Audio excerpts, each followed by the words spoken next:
Good afternoon, ladies and gentlemen. May I have your attention, please? Okay, dear distinguished guests and students, good afternoon.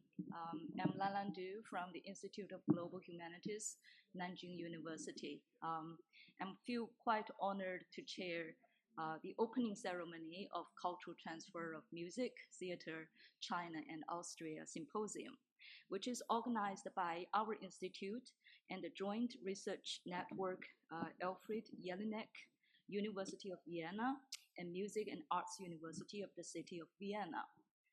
First of all, I'd like to express my heartfelt thanks to all the parties that enabled the symposium to open smoothly on Suzhou-Campus, Nanjing University. And my warmest welcome goes to all the distinguished guests, both home and abroad, who have marvelous expertise in the field of music and theater. I think with the contributions of all the participants, this symposium will be a feast of beauty and a wonderful platform for the cultural and so now please allow me to introduce the four honorable guests who will deliver the welcome speech at today's opening ceremony.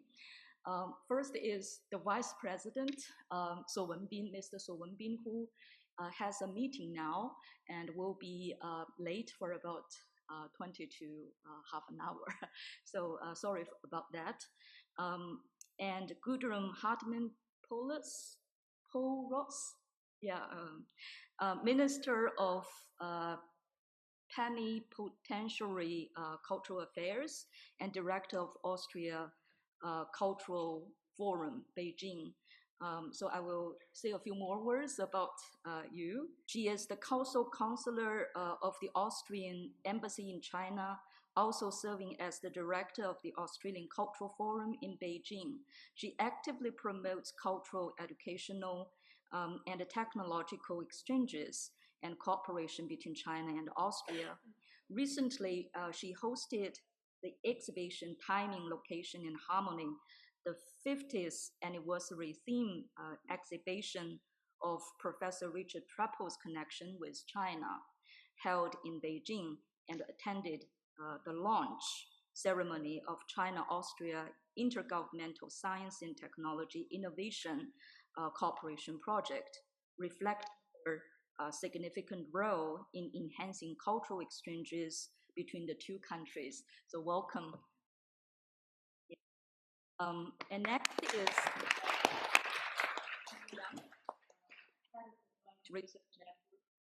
Elfriede, Jelinek, University of Vienna, who is online. So welcome, Professor Mrs. Pierre Janke, and Professor He Chengzhou, Director of Institute of Global Humanities, Nanjing University. So our host. Welcome all, and thank you.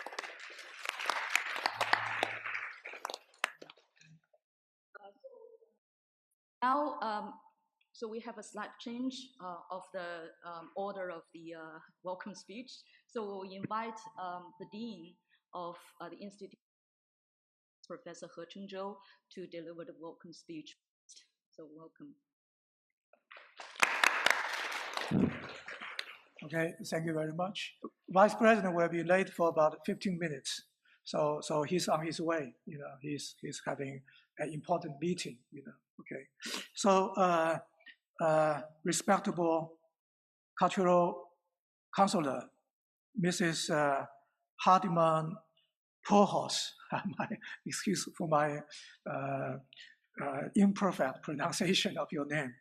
And dear colleagues and friends, after months of preparations, we finally come together, both in person and online, to attend this international conference on the cultural transfer of music theater between China and Austria.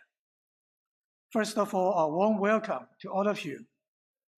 As the most beautiful season of the year, spring brings us not just warm weather, green trees, blossoming flowers, but also hope for prosperity. Similarly, this conference, jointly organized by Nanjing University and University of Vienna and some other institutions, will be very promising and productive. A brief introduction about our Institute of Global Humanities at Nanjing University, which is the host of this conference. Our institute is one of the first 9 teaching and research units established by Nanjing University at the Suzhou-Campus. This campus started building in 2020, 5 years ago. And then the campus began to admit new students in 2023. So 2 years ago, this campus began to admit new students. So 5 years of construction. As you can see, it's more or less finished.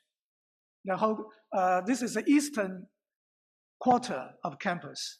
The west part, you can see some buildings over there. That's over beyond the mountain, the here is the west. We saw West Campus, West.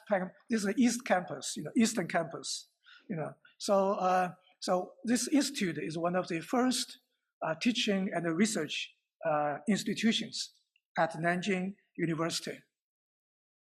Our institute, and also the only one, we are the only one in humanities and social sciences in the beginning. Our institute has 3 strong features: interdisciplinary, cross-cultural, and internationalization. I was asked to build the humanities in art for this campus while I was Dean of School of Arts at Nanjing University. So the faculty of our institute, many work in 2 major areas: cross-cultural studies and art studies, our 2 major areas. More specifically, our research areas include theater and performance studies, art history, comparative literature, international communications, etc. For the time being, we have 2 PhD programs, one in art studies, the other in comparative literature and cultural studies. And we are planning to launch 2 MA programs. One is art and technology, art and artificial intelligence. That's one part of our MA programs. The other is English and international communication. And then we are also joining in the international MA program in global humanities at Cambridge University. We are a member of the network, Global Humanities Network, based in Cambridge University. Our institute is committed to international cooperation and exchanges. We have organized several conferences, although it's very new organization. We started, in fact, the university, the campus began to open, to admit students 3 years ago, And then so during the past 3 years, we organized several conferences and symposiums in collaboration with many European partners and also other universities in United States and elsewhere. In Europe, we have long-standing collaboration with University of Cambridge and also Academy of Europe. In fact, our opening ceremony of our institute was, the conference was organized in collaboration with University of Cambridge and Academy of Europe. Last summer, we hosted the first international summer school for 2 weeks, 1 week here in Suzhou second week in Nanjing, 2 weeks. The topic is water, climate, and the global humanities, which attracted about 20 international students and also about 10 to 15 domestic participants from Fudan University and Nanjing University. Fudan University and Nanjing University are both members of the Global Humanities Network. And then we have, last year, the international students came from University of Cambridge, University of Ashoka in India, University of Diogo Portales, maybe my pronunciation may be incorrect, in Chile, in South America, and then American University of Beirut in Lebanon, and so on. And this year, in the coming July, we are going to host the second international summer school on the topic of art, artificial intelligence, and the global humanities, in collaboration with Southampton University, UK, and University of Macau, and also the Global Humanities Network in Cambridge. And as you can see, this is a young institute. So we are trying our best to attract faculty.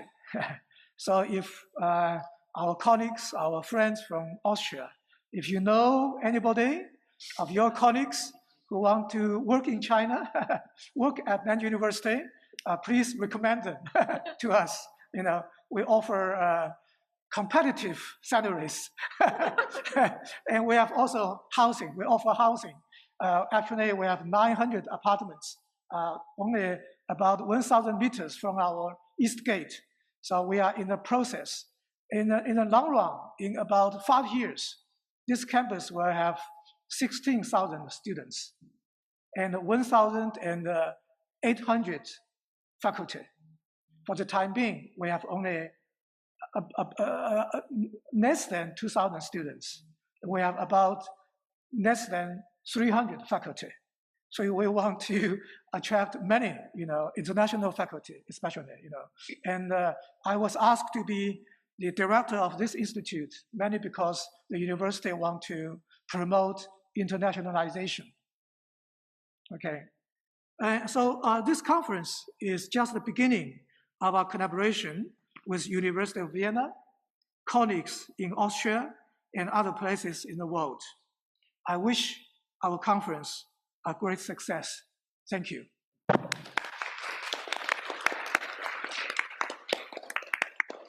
Could you letting us know about the major features of our institute, and also major research fields, and also the future plan for the teaching and research.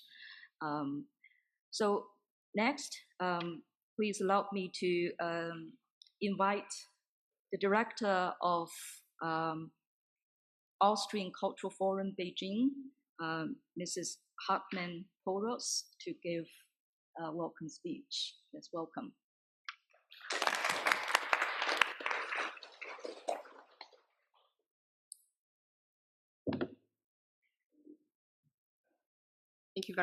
Thank you very much, Professor Du. And of course, I have to complain immediately, Director He, for brain drain. No brain drain from Austria, no faculty from Austria. We need them. Anyway, so it's a great place to work here, and I would be happy to have some Austrian professors here. Ni hao from Suzhou, wo shu. Now, I try my pronunciation. Wo shu audilitashikwan, when hua chu chan chan. Ni hao from Suzhou, grüß Gott aus Suzhou.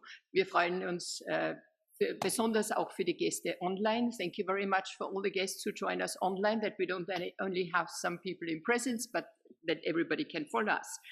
Thank you very much to Nanjing University, the Suzhou-Campus, for organizing this event together with the Jelinek Research Center and many, many universities from Austria, a lot of faculty.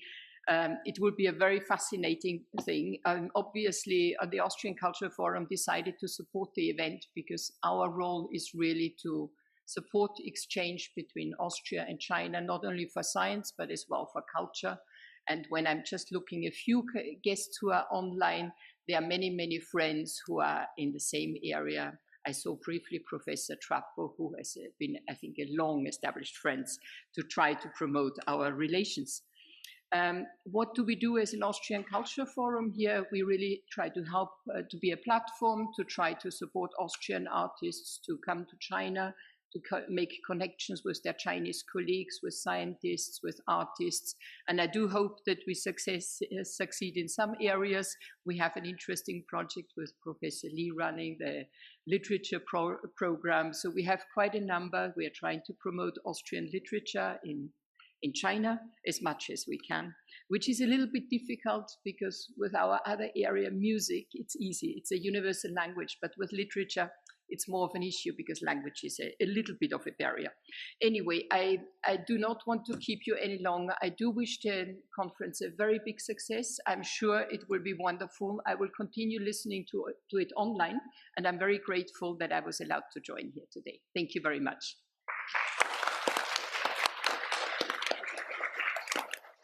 Thank you very much for your support.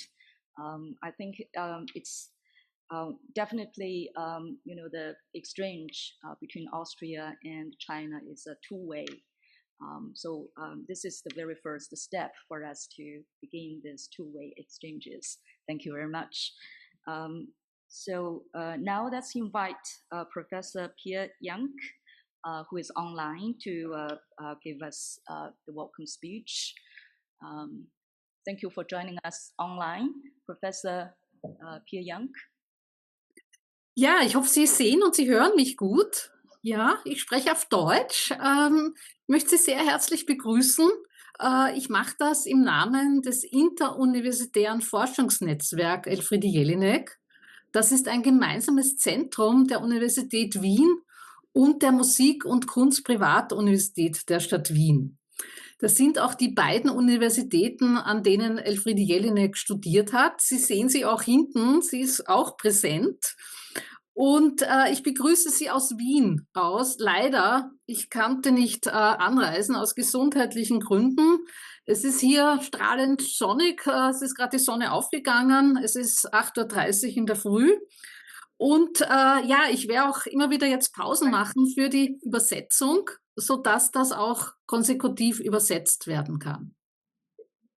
Interrupt you for a second. It looks like that we have a problem with translation. If you don't mind, I will translate into English until it works. You have it? It's coming. Okay. Keine Angst, ja. Okay. It works. 大家好，我用德语来进行致辞。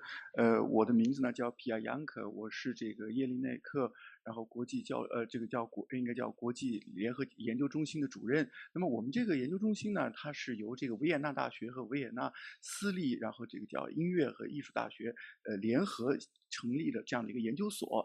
耶林内克呢，他是一个很著名的作家，大家可以看到我后面这张海报上，他也在我的旁边，跟我呢一起来参加我们这场活动。在奥地利，很遗憾，这次呢我由于身体的原因不能来到中国，不能来到苏州参加这次活动。在奥地利呢，我这里刚刚是上午，由于时差的关系，刚刚是上午，所以我在这里呢向大家说一声早上好。Ja, herzlichen Dank für die Übersetzung. Wir freuen uns sehr, dass wir als Interuniversitäres Forschungsnetzwerk Elfriede Jelinek dieses Symposium mitveranstalten können und dass wir in einen interkulturellen Austausch kommen werden. Ich möchte mich bei allen sehr herzlich bedanken, auch die das möglich gemacht haben. Zunächst herzlichen Dank an Mei Wei. Sie ist jetzt auch, glaube ich, hier zugeschaltet. Sie war die den Kontakt auch hergestellt hat. Und wir haben uns auch persönlich in Wien kennengelernt im Rahmen einer gemeinsamen Lehrveranstaltung, die auch diesem Symposium schon vorangegangen ist. Ja, vielen Dank für die Vermittlung und für die Unterstützung bei der Konzeption und der Organisation dieses Symposiums.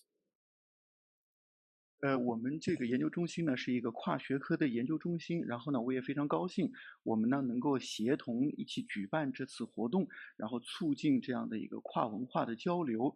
在这里呢，我首先特别想感谢一下，应该是魏梅女士，Frau Wei wollen Sie zuerst sich dabei bedanken, ja，魏梅女士，因为我呢当年和她在维也纳呢认识了，并且呢我们建立了一个很好的这样一个关系。同时呢，在维也纳的时候呢，我们也共同的开设了一门课程，这个课程的内容呢，应该说跟我们今天的这个主题啊也是高度契合的。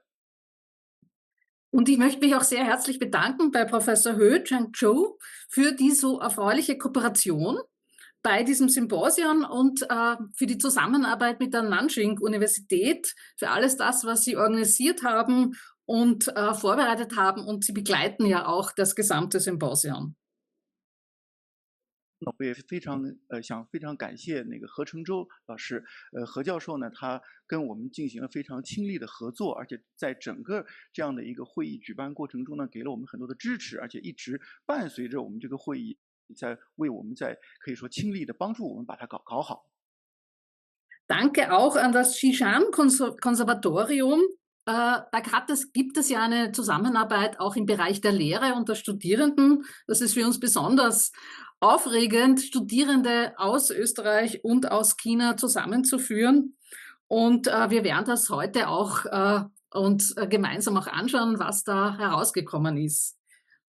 Sie sind alle verschwunden. Ja, gut, Sie hören mich, ich sehe Sie leider nicht. Ich möchte mich auch sehr herzlich bei Frau Gudrun Hardiman-Pollross vom Österreichischen Kulturforum bedanken, vor allem für die finanzielle Unterstützung. Wir kennen uns schon von unserem ersten China-Schwerpunkt. Ich hoffe, Sie können sich noch an uns erinnern.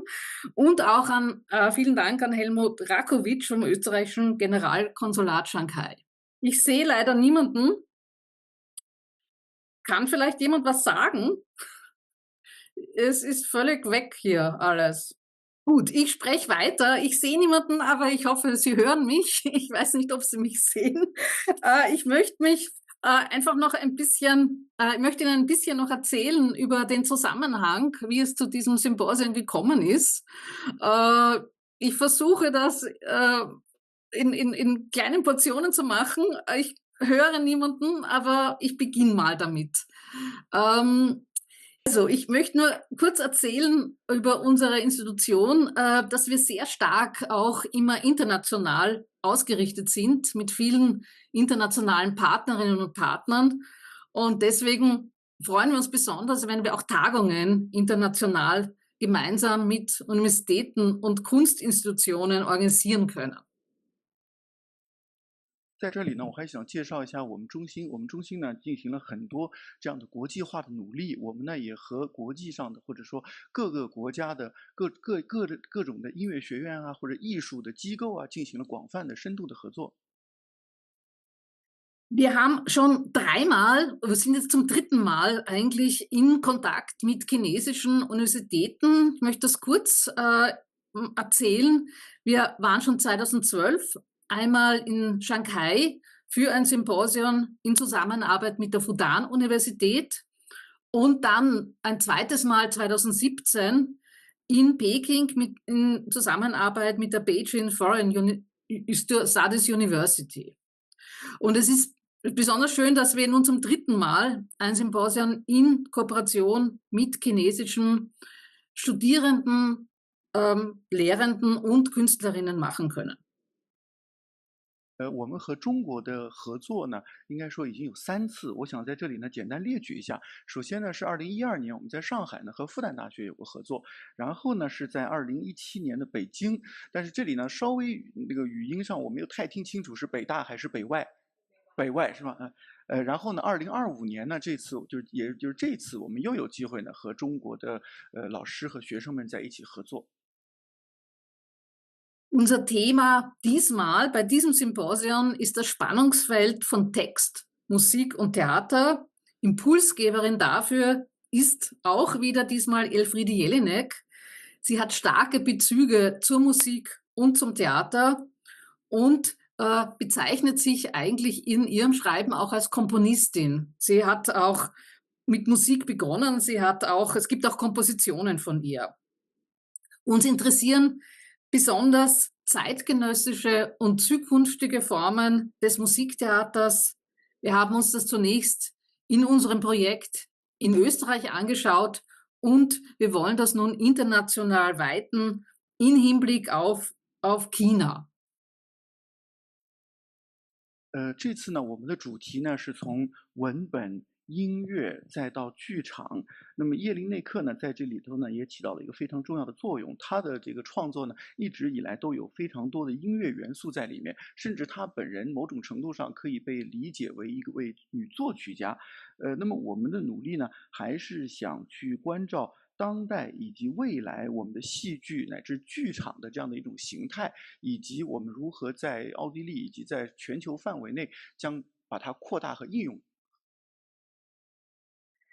Wir wollen uns mit Fragen des Kulturtransfers und des Kulturaustausches beschäftigen. Und unser großes Anliegen ist, Wissenschaftlerinnen, Künstlerinnen aus Österreich und aus China miteinander in Dialog zu bringen. Wir freuen uns auf den Austausch unterschiedlicher Perspektiven und auf viele interessante Fragestellungen, Diskussionen und Gespräche. Und ich wünsche uns allen anregende Symposionstage. 我们在讨论文化的交流和文化的转移，所以呢，我们把中澳两国的研究者和学者聚集到了一起，希望大家呢从不同的视角来对这个文化交流和文化转移呢进行讨论。我也预祝呢我们本次论坛大家能够在交流和讨论当中获得更多的新的这个认知和见解。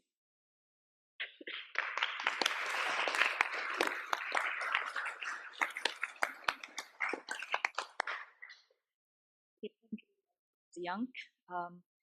I think this marvelous event is made possible by different parties, so thank you all. I think the Joint Research Network, Jelinek, and the Institute of Global Humanities actually had many areas in common.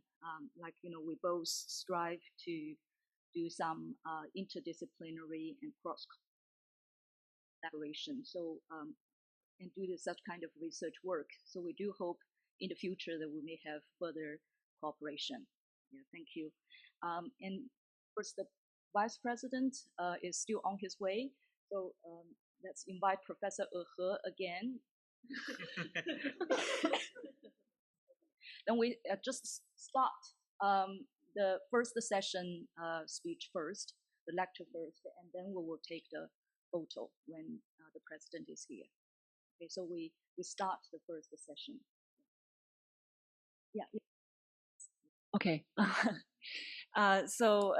Just so before we start with the conference, I would like to say also from my side a few welcoming words. And yes, I'm Rosa Eidelbes. I'm part of the organizing team from Vienna. I'm part of the Joint Research Network Elfriede Jelinek at the University of Vienna, the Music and Arts University of the City of Vienna, and we are very pleased to be here, as Janke already told us, and very happy to have this opportunity for this symposium here. And I would just like to thank you all again. So the Nanjing University and Professor He from the Institute of Global Humanities and the Austrian Cultural Forum, who generously funded us. And also the Zhejiang, I hope I pronounce it rightly, the Zhejiang Conservatory and Professor Zhang, who cannot be here today, unfortunately, for the cooperation with the Music and Arts University and the students, and Professor Beers, who will present to us later a little musical piece that they composed together.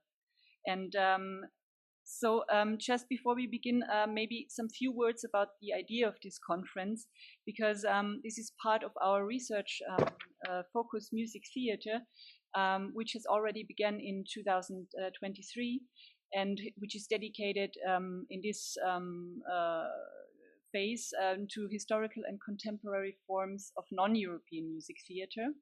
And here we are especially interested in Chinese music traditions.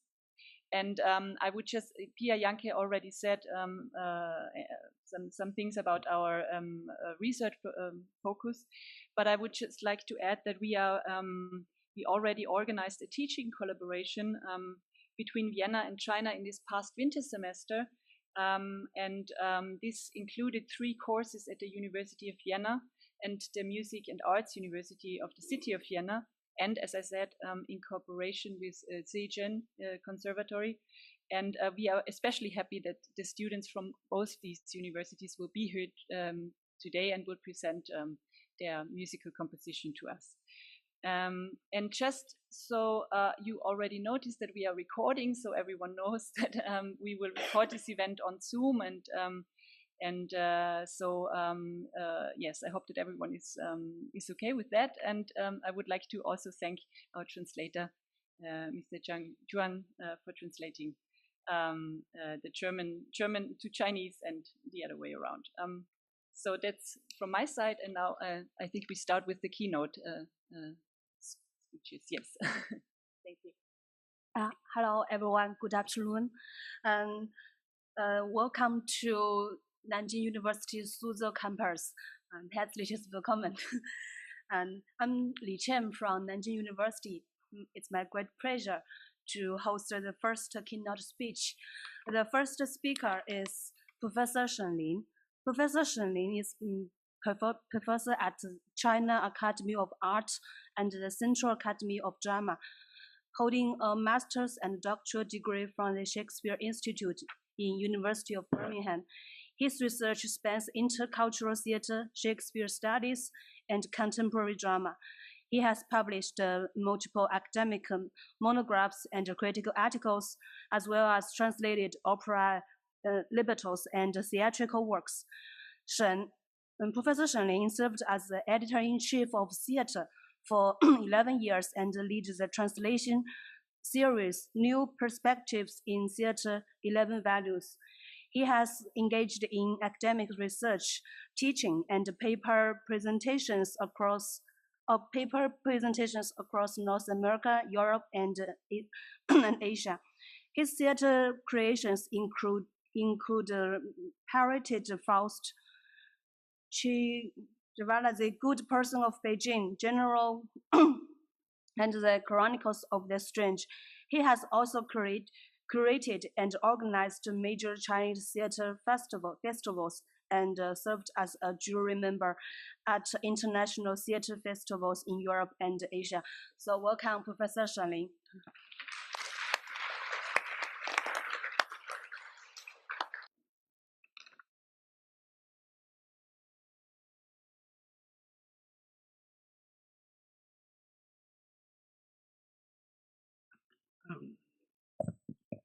Thank you, Professor He Chengzhou, for inviting me to your prestigious university. And thank you, Dr. Li Chen, for singing my praise. And in the 30 minutes I'm allotted, I shall subject my random thoughts to your most perusal judgment. And from the eminent professionals and colleagues from Austria, I have just returned from an exchange program in Vienna, and I'm most impressed by your beautiful country. And so, without further ado, I shall start. In spite of the title, what I'm going to read is what I call random thoughts on sound and sight. Horace's dictum, ut pictura boesis, as is painting, so is poetry, finds its Eastern counterpart in Su Shi's celebrated observation. In savoring the poet Wang Wei's work, we find paintings within verses. In contemplating this poet's Wang Wei's paintings, we discover poetry within brushstrokes. While both classical thinkers from different traditions discerned profound connections between the two arts, whether through shared origins or parallel creative principles, it was the later Lessing who questioned this perspective. Contrary to establishing correlations, Lessing in Liaokong, an essay on limits of painting and poetry, meticulously analyzed their essential differences. demonstrating how their distinct media dictate divergent artistic domains. Regarding the intricate relationship between these arts, directed me the preface to the Book of Sounds provides a hermeneutic framework through its musical analogy. As 5 notes compose melodies, so 5 colors create patterns. This classical commentary offers not mere metaphor, but an analytical lens revealing how poetry and painting operate as parallel aesthetic systems. Unlike Lessing's differentiation, the Chinese text emphasizes their structural similitude. Both arts achieve formal coherence through compositional orchestration, tones, colors, words, brushstrokes. Yet crucially, they remain fundamentally different in nature, twin rivers flowing along parallel paths that never converge. Diderot pursued this inquiry at its epistemological roots, investigating both the autonomous rules governing auditory and visual expression and their potential interactions. His investigation into how sound and sight and modality intersect continues to resonate, particularly in our contemporary era of rampant intermedia experimentation where definitive answers remain elusive. Beyond theoretical discourse, the practical synthesis of sight and sound has manifested persistently through artistic practices. All historical discussions about poetry and painting relations may thus be seen as having ultimately responded to tangible creative phenomena, while prefiguring some modern cross-media concepts. Simonetti's characterization of poetry as speaking painting and painting as mute poetry captures their sensory division. Yet just beyond this dichotomy lies theater, the primordial composite art that has, through a millennium of evolution, realized the full synthesis of audible and visible expression in countless enduring works. Traditional Chinese theater is solely music theater in Chinese, 戏曲, corresponding to perhaps the European opera, which may include historical related forms like masque and ballet as well. Chinese scholar Wang Guowei defined Chinese music theater, 戏曲, as a performance that uses song and dance to enact stories. Below is an elaboration of this definition. Singing in Chinese, 戏曲, in Chinese musical theater, encompasses both sighing and singing. The primary purpose of singing is not to narrate the plot, but to express sighs and lyrical emotions toward the unfolding story. In Western language, the term lyric originally referred to verses accompanied by a lyre, similar perhaps to today's guitar, which accompanies sighs and songs as well. When words fall short, sighs arise. When sighs fall short, songs arise. So opines preface to books of sounds. In China, various forms of speaking while singing or sighing in speech-like manner exist.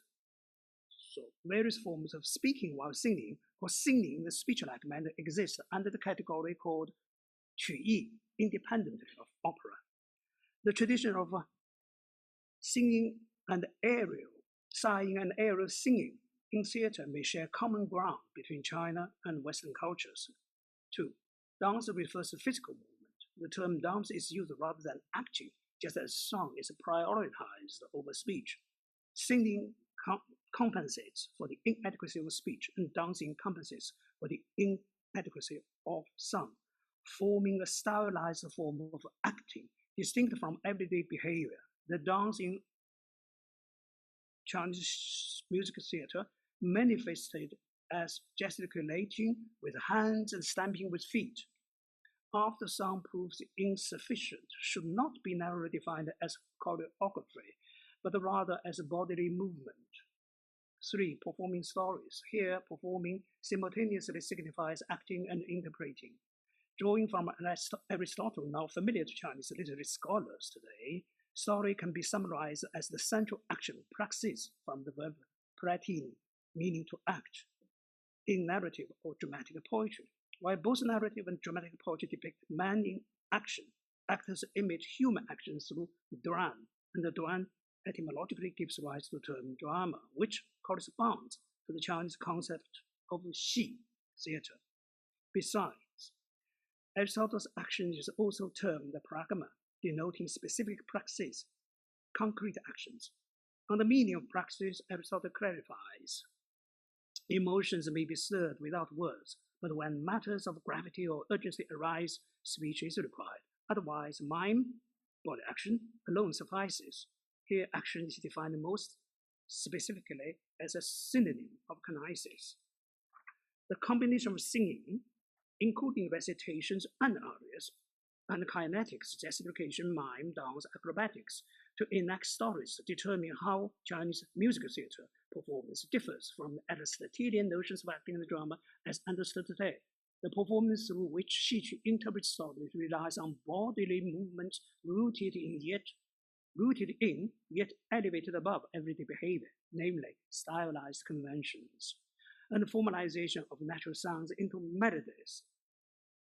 As expounded in preface to Book of Songs again, emotion arises through sound. Sound formalized becomes music. Xi performance depends on highly patterned sounds from well-trained vocal folds and stylized movements from mastered hands and feet. Here are some of the photos of cultural relics recording singing, dancing,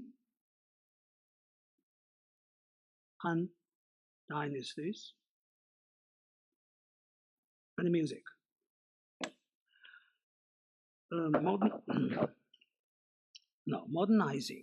Modernization performing conventions in Chinese traditional music theater.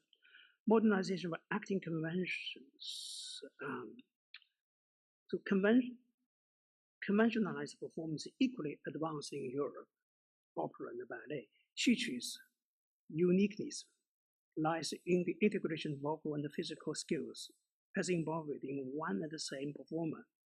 Modern European theater developed a form that dispensed with music and conventionalized movement, opting for everyday behavior to enact stories.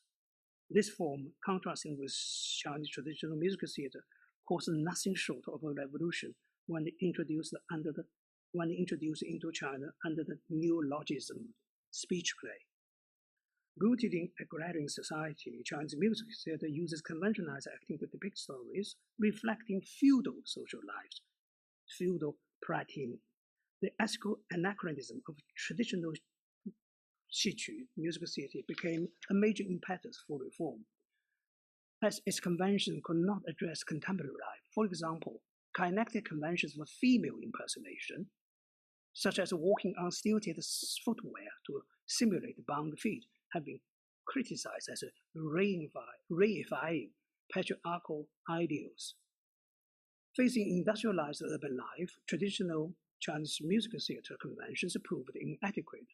The 1960s Peking opera modernization program, driven by top-down ideological goals, forced the traditional Xi to adopt contemporary themes, abandoning and adapting performance conventions in the process, leading in retrospect to a rejuvenation of traditional acting.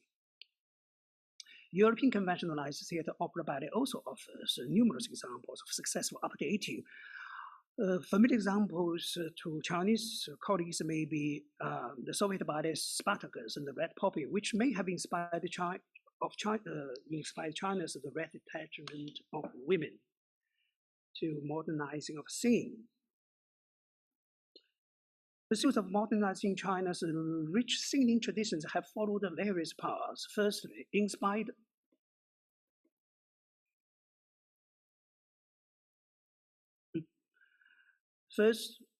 by Western influences, efforts began to inspired Western influences. efforts were made to reform the traditional sighing and singing, or exclamations and arias. Some sought to develop traditional operatic music using Western musical techniques and concepts, culminating in the creative works and theoretical explorations by Huqiu in modern Peking opera experimentations. Second, others drew on materials from Chinese opera and folk music and borrowed from Western modern opera, as exemplified by composers like Wenbin. Thirdly, utilizing Western pop music techniques and forms, urban areas have developed new vocal styles favored by younger generations, such as rock, hip-hop, and rap, though these have not yet evolved into full-fledged musical theater forms. Fourth, less noteworthy are the numerous translated and imported popular sound and dance dramas of Anglo-Saxon tradition currently flooding the market. The development of Anglo-American musical, the lionized cultural import to theaters in China's major cities, as suggested by Andrew Lloyd Webber, darling to Chinese popular sound, with reference to his own Phantom of the Opera, traces a trajectory from Italian opera to national folk opera to opera bouffe to British musical comedy and the American musical. The American musical, as noted by Lee Brewer and evidenced by works like West Side Story and Showboat, distinguished themselves from the British music comedy through the incorporation of Black and Caribbean music and dance elements. This demonstrates that how one speaks shapes how one sighs, how one sings, and how one dances. Sound and meaning are inseparable. Transcending phonetic, semantic barriers across languages present a daunting task. In the evolution of Chinese opera, the verbal and the melodic elements, both belonging to the medium of sound, complement yet often conflict with each other. The historical debate between Tang Xianzu and Shenjing touched precisely on this issue. Today, the innovation and development of opera and musical theater still grapple foremost with the interplay between lyrical and tonal priorities. Even the translation of foreign vocal works in China must confront this fundamental challenge. Successful resolutions amount to seeking new voices from foreign lands, I quote from Lu Xun, as exemplified by widely recognized adaptations, early adaptations by Li Shutong and Zhao Yuanzhen. To sum up, the essence of musical theater lies in the nation's ability to speak, sigh, sing, and dance in symbiotic interactive forms beloved to its own people. And Chinese regional operas, in particular, are themselves musicals with Chinese characteristics. It's a catchphrase now. Modernization of staging convention in Xiqu.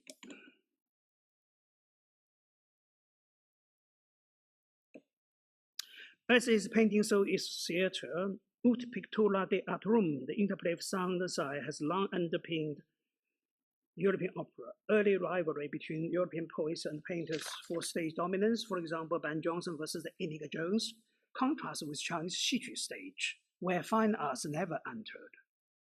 Traditional Chinese operatic theater audiences were typically met with a roughly drawn or delicately embroidered drapery, aptly termed the old piece, alongside ornate costumes and striking painted faces, all integral to the actor's artistry. The director's theater, championed by figures like Reinhardt and Craig for the Chinese professionals in the early Republic days, introduced Chinese theater to stage setting practices that revealed an unprecedented interplay between plastic arts and performance arts. When evaluated through this new theatrical paradigm, the limitations of traditional Chinese stage became starkly apparent. Unlike European scenic design, which emerged from the integration perspective into performance spaces, signifying a novel alliance between performing and fine arts, traditional Chinese operatic stage could not accommodate such innovations. A brief survey of Chinese theater architecture from the 14th century to the early 20th century underscores its constraint. Not very good photographs, as I took them myself. Historical photographs reveal that traditional Chinese theater typify typically featured either open-air platforms or indoor stages, often demarked by red rugs. These roofed, raised platforms shared several defining characteristics. One multi-angled viewing arrangement stages were designed to be viewed from 1, 2, or 3 sides. Some were erected at crossroads to maximize audience visibility, while others incorporated even archways and beneath the platform to permit pedestrian traffic. These configurations inherently prevent a unified visual perspective and limited performance space. Despite occasional grandeur, the allocated performance areas remained modest by modern standards. The Qing Dynasty indoor playhouse, this one, 1667, still in use today, exemplifies the spatial constraints historically imposed on traditional music theater. These factors collectively stifle the potential for spatial innovation. Against this backdrop, the proscenium stage, translated in Chinese as the mirror frame stage, emerged as a revelation for Chinese theater practitioners. Initially, the Renaissance era integration of fine art techniques such as illusionism and special effects captivated Chinese ambassadors to the West and treaty-port audiences. However, it soon came to symbolize a broad aesthetic revolution. The proscenium's framing capability transformed the traditional acting area into a visually controlled space, enabling a groundbreaking fusion of picture and the stage. While the concept of haute pictura poésie was familiar to Chinese literati, haute pictura theatrum had never been conceptualized. In feudal China, interdisciplinary collaborations between fine artists and theater practitioners would have been inconceivable. Performers occupied a marginal social rank, often deemed inferior to manual laborers. The literati elite, who practiced calligraphy and literati painting for self-cultivation, remained detached from theatrical production. Now, the traditional empty stage evolved into a canvas or a scroll, capable of evoking either vanishing point perspective for realist oil paintings or the shifting visitors of ink landscapes. The 1950s marked a turning point with large-scale adoption of European realist scenography, facilitated by Soviet and Eastern German specialists. This opened avenues of visual experimentation over the following 3 decades, revitalizing traditional stages through innovative designs. So the proscenium became the definitive frame, transforming operatic spaces into dynamic canvases and bridging the divide between lowbrow theater and highbrow painting. In 1980s, marked by intellectual liberalization and theatrical experimentation, laid the groundwork for this evolution. Subsequent economic reforms enabled lavish stage productions that intertwined traditional music theater with classical Chinese art. Consumerist trends further prioritized spectacle over narrative, promoting designers to claim that audiences often grasp the broad aesthetic revolution through scenographic innovation. Chinese designers started to revisit classical Chinese art for solutions to proscenium limitations. Chinese designers started to early efforts such as replacing backdrops with productions of landscape paintings were straightforward. More sophisticated innovations include Liu Xinling's set design.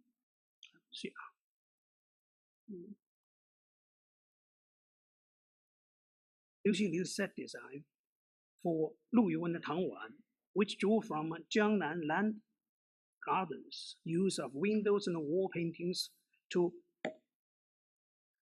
manipulate perspective by moving layered screens with strategic apertures across the stage. This design simulated the experience of a garden stroll for seated audiences. More and more Chinese designers are beginning to aspire to transcend the decorative roles, asserting authority over stage imagery and even reinterpretations of dramatic narratives. Rather than reconciling fine art principles with performative traditions, they celebrate this dichotomy as a creative niche, paralleling the playwright's verse, the composer's score, and the actor's physicality. European visionaries like Achim Freyer, who view theatricality as liberation from literary representation, resonate with Chinese designers. Recent works like Nocturnal Banquet at Tang Palace. No, this is still Liu Xingli. Okay. Recent works like Nocturnal Banquet at the Tang Palace, a dance piece inspired by Tang Dynasty figurines, exemplify this shift. Its viral success after Henan TV's Spring Festival Gala spurred adaptations of northern song paintings such as Wang Ximeng's A Soundly of Rivers and Mountains and Zhang Xuan's Court Ladies Preparing Newly Woven Silk, culminating in large-scale spectacles like Poetic Dance, Journey of Legendary Landscape Painting. 这个怎么放这个是？再按一下。Two related receptions, finally. Sight and sound, prospects for the new interactive art. In contemporary Chinese theater discourse, the loudest voice belongs to post-dramatic theater theory. The introduction of this theory in China has emphasized the supposed decentering of text, fragmentation, and focus on space and the body. Yet I think these points miss its essential significance. Both East and West have traditions that prioritize performance over script, where the text was never central. Opera, ballet, and Peking opera are all examples. These traditions all prioritize the sound, body, and space over text, over words. The significance of post-dramatic theater lies in breaking free from the Aristotelian notion of action-centered drama, dismantling the primacy of storytelling with storytelling. Liberated from the constraints of action-centered drama, Western theater has witnessed a striking experimentation in sight and sound combinations and interactions. Many European post-dramatic performances leave storytelling for new sensory and perceptual experiences. For example, Robert Wilson's Deaf Man Glass is a direct theatrical response to D.D. Hall's exploration of sight and sound. His later works exemplify ut pictura boesis. Pictura theatrum, achieving symbiosis between theater and sound. His insights, perhaps too ethereal and subtle for narration or lyrical song, found expression in visual form. His practice is not unprecedented in theater history. Tableau vivant, not a well-known tradition. Wilson extended these living pictures to create an illusion of a narrative, as if prolonging a momentary stage imagery, the capacity of a single image could constitute storytelling. An art of the fleeting moment, stretched over 7 or 8 hours, ceases to be mere spectacle and becomes theatrical art, or post-dramatic theater, a performance without enactment.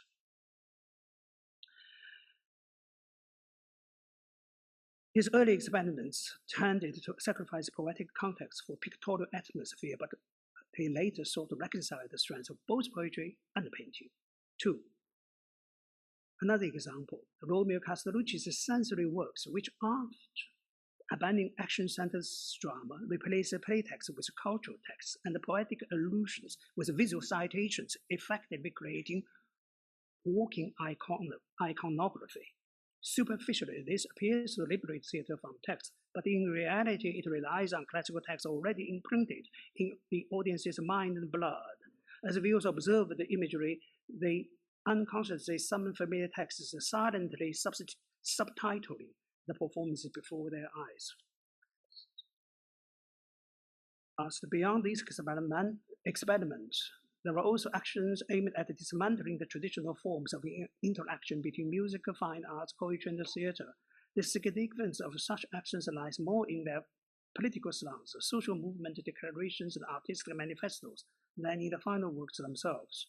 disruption takes precedence over construction. Often what remains is the staging of contemporary art concepts and sociological ideas. The discussion of the new direction of sight sound art, having thus far focused on forms and convention, is yet to address the galvanizing force behind it. In closing, we might briefly return to the origin of creation, the one that encompasses all and is encompassed by all, pathos. As preface to Book of Songs states, well, with reference to the adage earlier quoted many times, speaking, sighing, singing, dancing are naturally connected, escalating inexorably in intensity with the heightening of emotions. This should alert attention to the potentials for and the trends of the interactive theater of poetry, music, and theater. Even old themes, when infused with the artist's emotion and insight, can become new expressions. For instance, Slovenia director Laurentis devised the new lamentation conventions for the new rendition of the Iliad. In another instance, Japanese director Suzuki adapted Bunraku's performance conventions to stage Greek and Shakespeare classics, while also transforming no-chanting conventions to give translated Japanese text a fresh voice. In still another, Ahian Munishkin drew from samurai films to stage Shakespeare Richard II with unprecedented exclamations and kinetics. Today, advancements in sound, light, and projection technologies often offer artists tools far more dazzling than those available to artists of ancient times, enabling unprecedented visual and auditory spectacles and opening vast new creative possibilities. At the same time, these technologies tempt artists to devote their creative energy to media experimentation, a labor of material tinkering and combining, not a humble, even medieval alchemy. Alchemists had clear ideals in mind, tangible goals in sight, whereas some of today's intermediate artists often present audiences with rockets that cannot fly or gigantic micro models. If artists become obsessed with tools and technology, forgetting the original intent of perception and cognition, we risk resembling children using Leeuwenhoek's hand-ground lenses to burn ants in the sunlight, a purposeless game, pranks, sound basics, incapable of inventing, and will not be capable of inventing the microscope to discover the microscopic world, or like Kepler and Galileo, the telescope to explore the cosmos. Perhaps we need to remind ourselves, no matter how advanced stage technology becomes, its users must never forget the original intent of poetry, painting, and music, that is, techniques, form basics.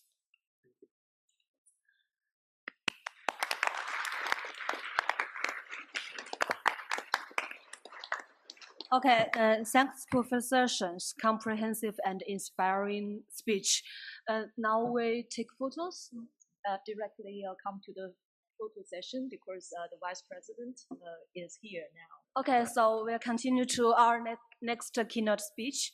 The speaker is Associate Professor Anke Chatton.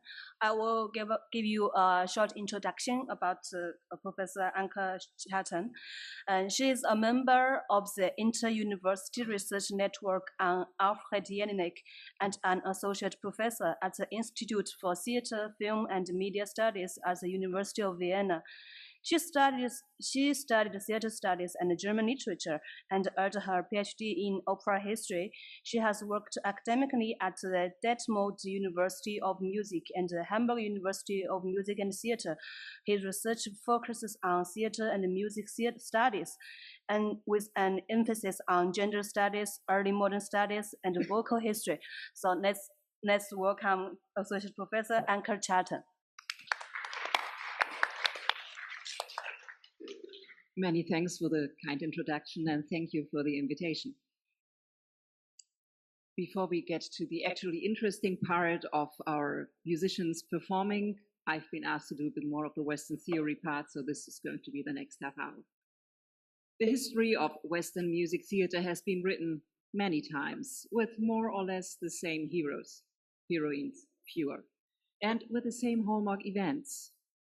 This canon vision of music theater is shaped by a post-Enlightenment perspective and by a globalized industry, owed to a hegemonic European colonial history that maintains theaters, institutions of education, and the social image of audiences. But you don't need to hear that story from me another time. So in the next half hour, I want to ask instead how that music theater actually formed. What have been its conditions, and do we find similarities between developments of different music theaters? To do so, I will address the following aspects. First, we will center on the historiography of music theater, addressing epistemology, genre, and separation, boundary of discipline, and the social, cultural, and economic framework. Then I'll consider music theater as narration, addressing the birth of opera and the Florentine Camerata, and juxtapose it with internationality and networks. Then we will come to a part on speech, song, and affect, which will address secularity and individuality as motives of music theater, singing as effective storytelling, and finally the stage apparatus and intermediate culture, to arrive hopefully at the suggestion of key elements of Western music theater. The historiography of Western music theater is a history of careful separations into genres and nations, from dance, from spoken word, from different types of entertainments and celebration. There's opera, for a long time used near synonymously with music theater, and then there is something called semi-opera. There are masks, there are balli and intermedi classified as musical theatrical entertainments, but not as music theater proper. And then we can wonder, what is proper then? It seems easier to say what music theater is not than what it is. It is about singing, but how so? And I brought you a few examples here of things that are not called opera today by research, even though you can see on the right, the Fairy Queen title page has opera as the biggest word because it clearly understood itself as an opera, but today we can find it as, no, it's a semi-opera. So what's a half opera? Or we have the Ballo dell'Ingrata from Monteverdi, that's the lower left, which is also a representation form with music, but focused on dance. Then there's a description of a mask. Then we have the costume sketch of Vittorio Archilei from the Florentine Intermedi, all things that I would describe as music theater. So these separations are both conditioned by epistemology and they condition epistemology in turn. How can we even think music theater? To understand the separation of Western music theater from other forms of Western theater, we need to return to its origin tale and situate this narrative nucleus in its wider communicative context.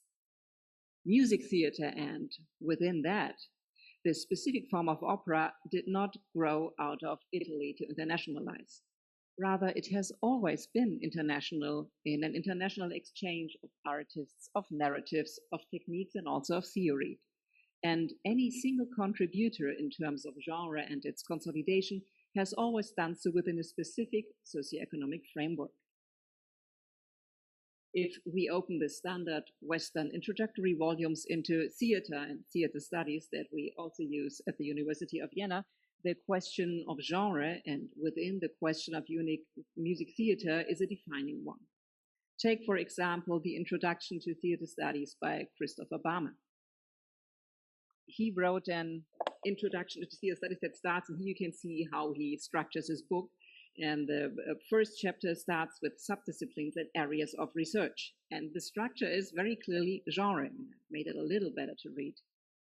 Here you can see the first one is spoken word theater, and we already heard this addressed in the previous keynote as speech play. Then there is music theater. Then there is dance and body theater. And then there is theater based in objects, such as, but not limited to, for example, puppet theater. So, of course, these are theatrical forms present globally, but not necessarily within this very Western logic of separation. So we need to ask, where does that actually come from? So spoken word theater coming first is owed actually to the development of theater studies as a university discipline. In European language communities, it arose from an analysis of drama, so written words in plays. And within departments of philology, Now I gave you an overview. These are the important German figures who started theater studies as a discipline. You can see here on the... 这个麦克不响。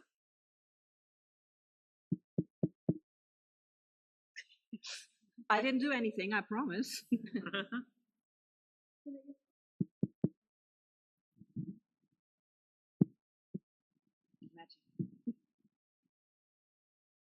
So I start speaking about philology and the microphone goes up. Sorry to the colleagues from philology. So here are a few of the key German figures, and you can see they are all men raised and born in the second half of the 19th century, and they all studied literature.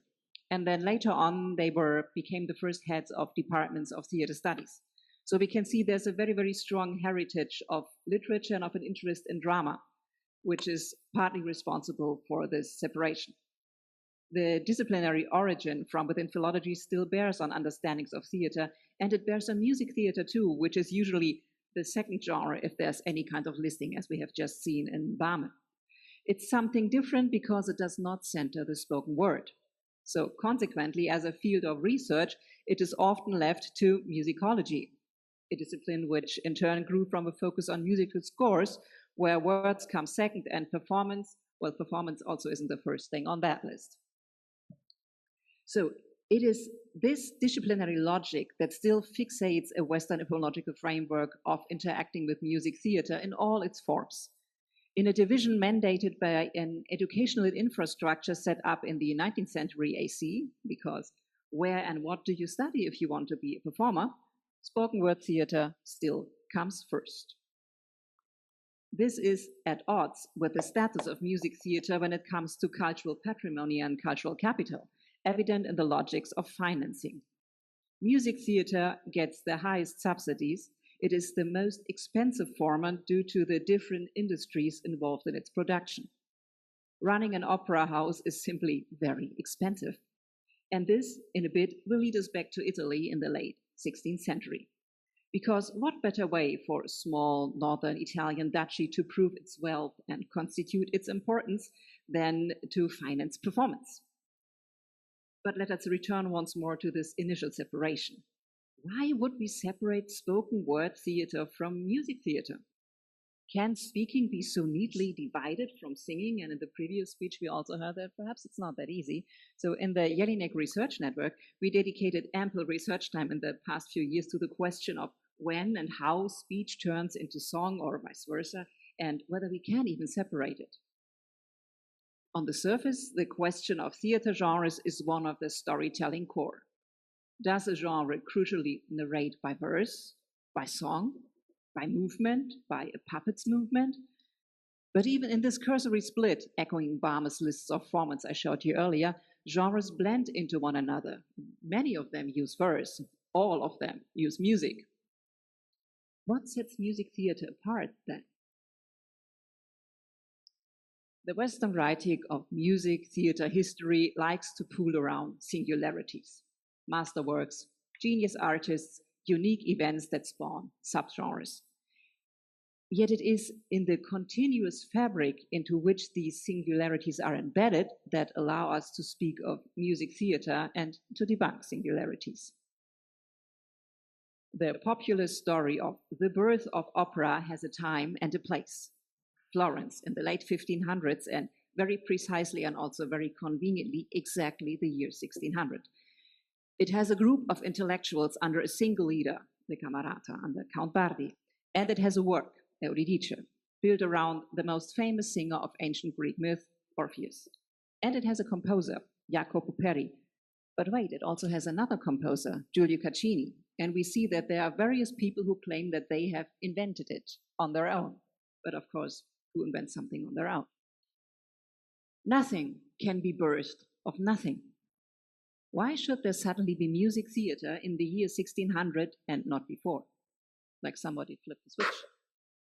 Of course, there was music theater before that in Italy and elsewhere, but by different names.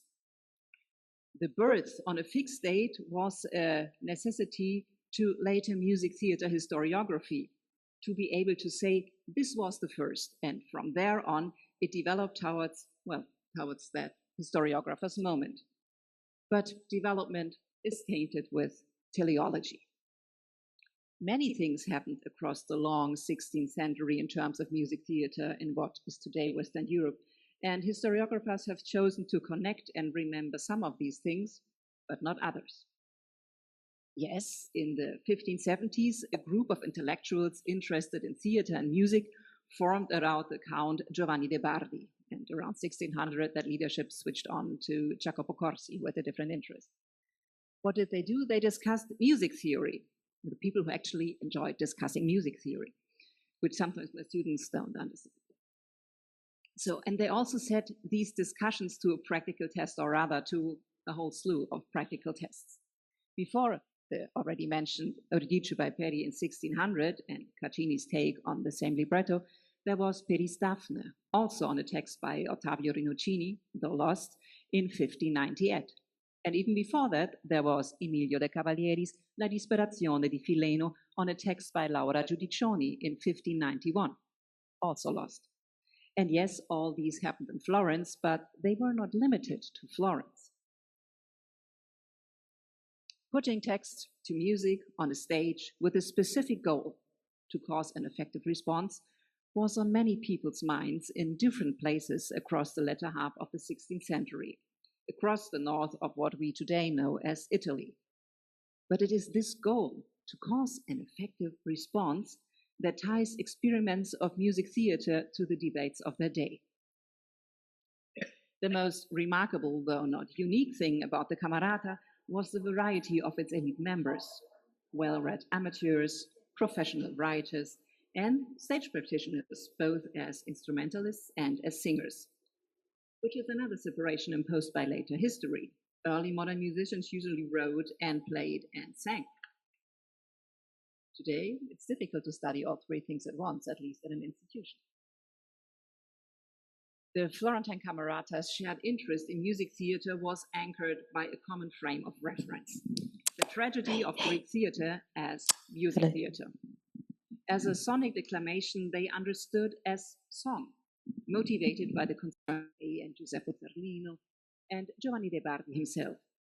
But they too were influenced by the debates of their own day, of the growing secularism and focus on individual affect that found expression in song and on stage, moving away from the polyphony of the prima pratica and towards the larger individual expressiveness of the seconda pratica's monody. No less than a shift in cultural anthropology. Yet for others in the Camerata, like Giulio Caccini, like Jacopo Peri and Emilio de Cavalieri, the demands of contemporary music theater took precedence, even if the argument of antiquity was a welcome plus of credibility. But not only did the Camerata members work, if they even had to earn their money or earn their own living, in different positions, they also brought different regional networks and knowledge to their table.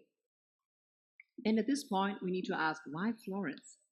Because experiments in music theater built around the question of affect-driven singing happened in various places. And this question brings us to the importance of infrastructure and socioeconomic context. Producing music theater is costly. We all know that. So today's northern Italy consisted then of many small, reasonably wealthy duchies that used music theater as representational politics, creating a dense net of work opportunities, a demand for professionals, and a circulation and conservation of techniques and knowledge. Florence, yes, and the paper ports of Rome, but also Venice, which was different because it was a city. And then Ferrara, then Mantua, then Urbino, and others, including Naples further south. Here you can see there's a very small geographical space compared with where we are now, and even in that small space you had many different duchies. Music theater as a pricey private entertainment gained traction where courts could pay for it and could pave a way then for a professional infrastructure. After all, why would anyone educate a stage professional if there were no proven market for them?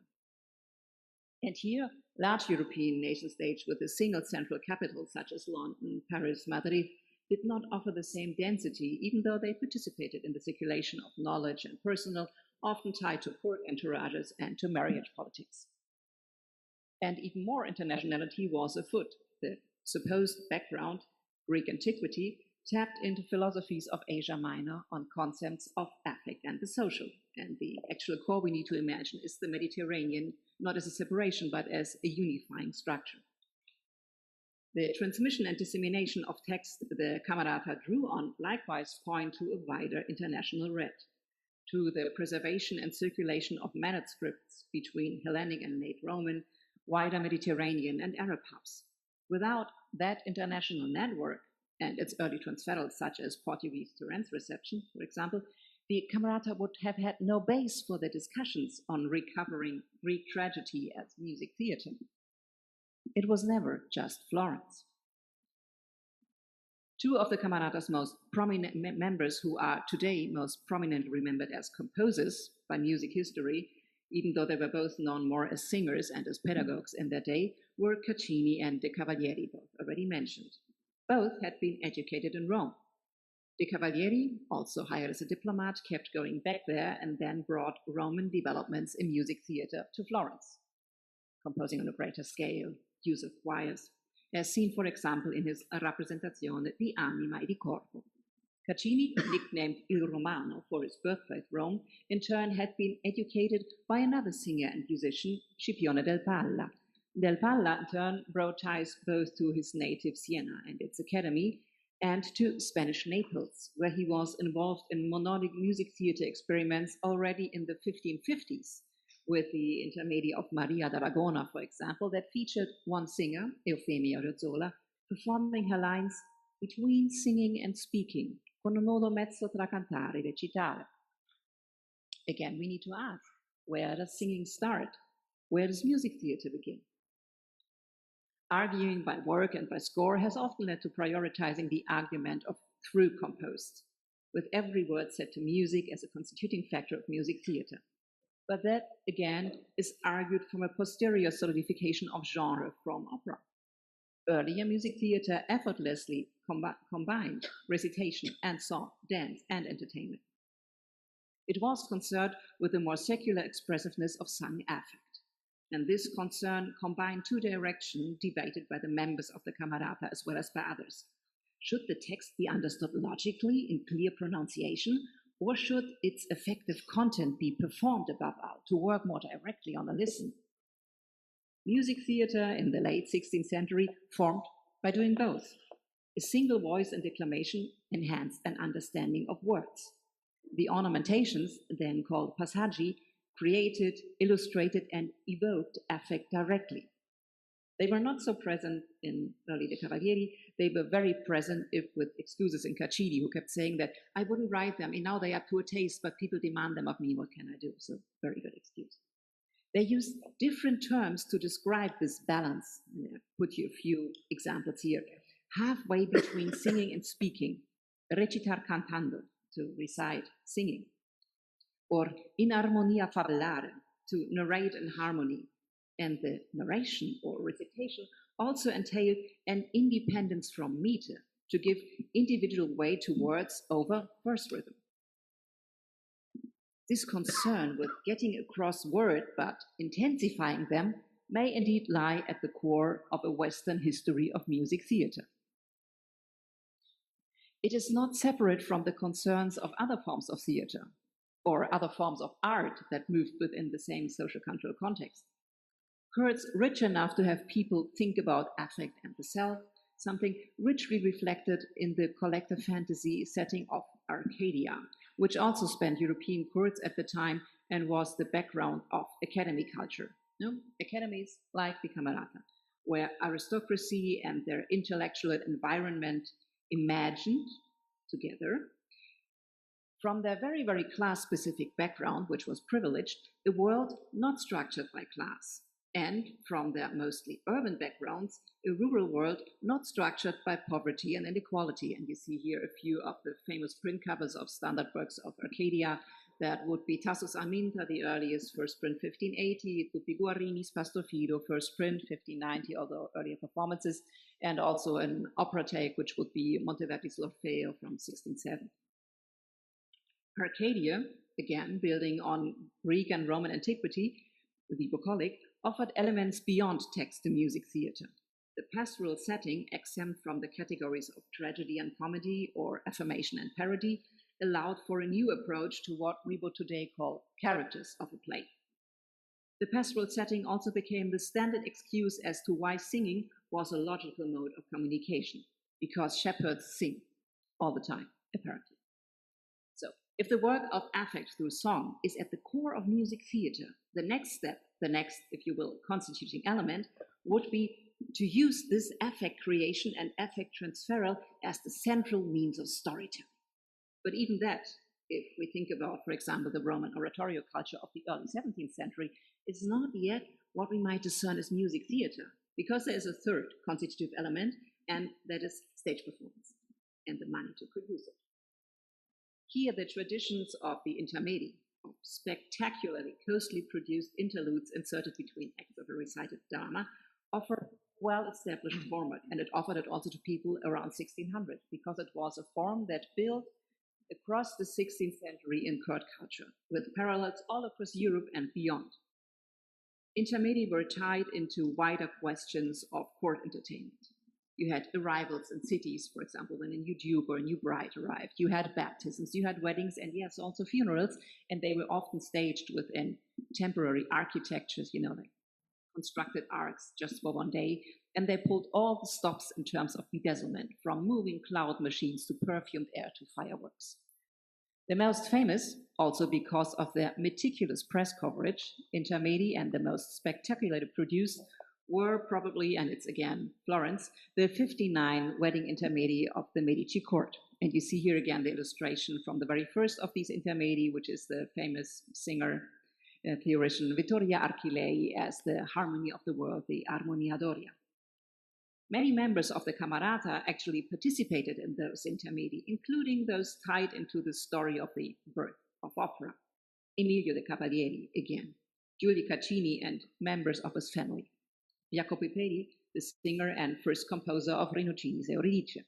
But while all the much debated elements of late 1500s music theater were present in those 1589 intermedi, expressive monody, rich ornamentation, a spectacular stage apparatus, they were not Florentine inventions of the 1580s.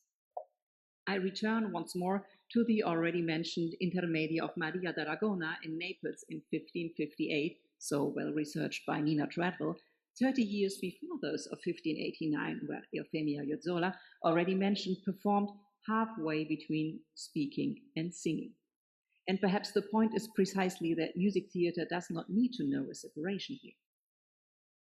These intermedi of d'Aragoni, as laid out in the festival book that served as post factum representational politics, were described as state of the art. Their descriptions, the so-called descrizioni, explicitly mention the stage apparatus, which I position as the final constitutive element to speak of a Western music theater of modernity. Those intermedi, the descrizioni declare, were made, and I put it here in the original Italian, with their theater, with their proscenium, with their lights and all the extras and all the conventions that were used of old and are used in modern times. We can imagine this a bit like the Teatro Olimpico, which was built around the same time, where the theater would be the entire setup of a room, in that case adapted, and also the scenery that is built fixed onto the stage, so you can't move in there because it would nix the perspective.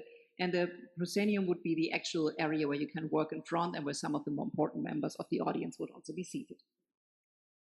So the wealthy northern Italian duchies of the late 16th century, not only in Florence, but Florence was simply the most affluent, are the socioeconomic infrastructure that allowed ideas of music theater, in referral to supposed predecessors of the Greek antiquity, to take hold and to consequently raise an industry to then export this music theater, to connect it with other regional traditions of telling stories through music, and above all, through song, which is still visible in the globalized music theater industry of today.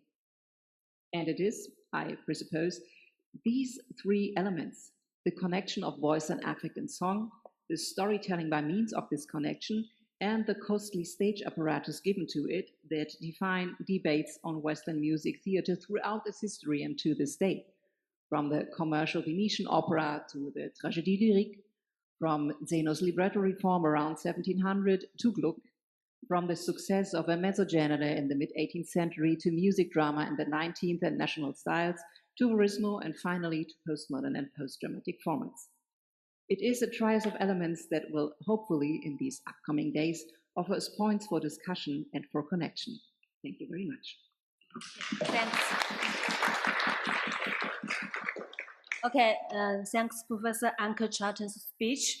I think our two keynote speakers share their studies on two fundamental music theater in each culture. Professor Shenlin talks about the modernization of traditional Chinese theater Huqiu, and Professor Charlton discusses the early development of the opera genre. I found both very inspiring and interesting. Although our schedule didn't give us enough time to discussion, but I think maybe we should take like 5 minutes to share your thoughts and comments or questions to both speakers. Have any?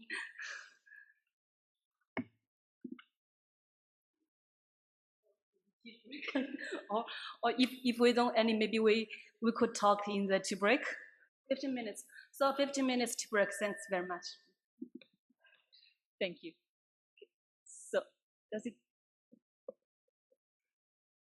can you hear me? Yeah. Welcome again to the next session. I'm Rosa Eidebes, and this is Jean Beers, and I'm going to introduce you to the participants of this next session. And I already said it in my previous introduction. We are very happy that Jean Beers and some of her students are here, and also students from Zhejiang Conservatory. And they have all been part of an artistic research project that has already started in last winter semester.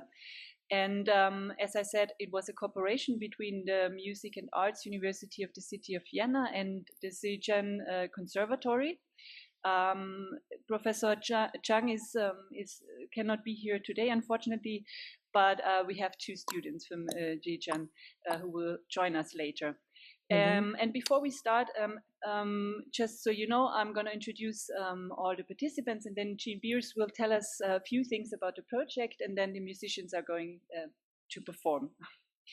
So Jean Beers, she's a professor of artistic research and the head of department of keyboard instruments, musical direction and composition at the MUK, so Music and Arts University of the city of Vienna, and she is also a member of the joint research network Elfriede Jelinek. She studied concert piano in London, Cologne, and Hanover, and did a master's in composition in Luxembourg and a PhD at King's College in London. And her research is very interdisciplinary and in artistic research, as I said. And she's currently the director of the Experimental Improvisation Ensemble at MUK. Yes, so I hope I can pronounce your names correctly, but we have with us here today Ma Shengxing from Zhejiang University Conservatory, a student in the Department of Composition and Conducting. And his works include chamber music, art songs, and electronic music.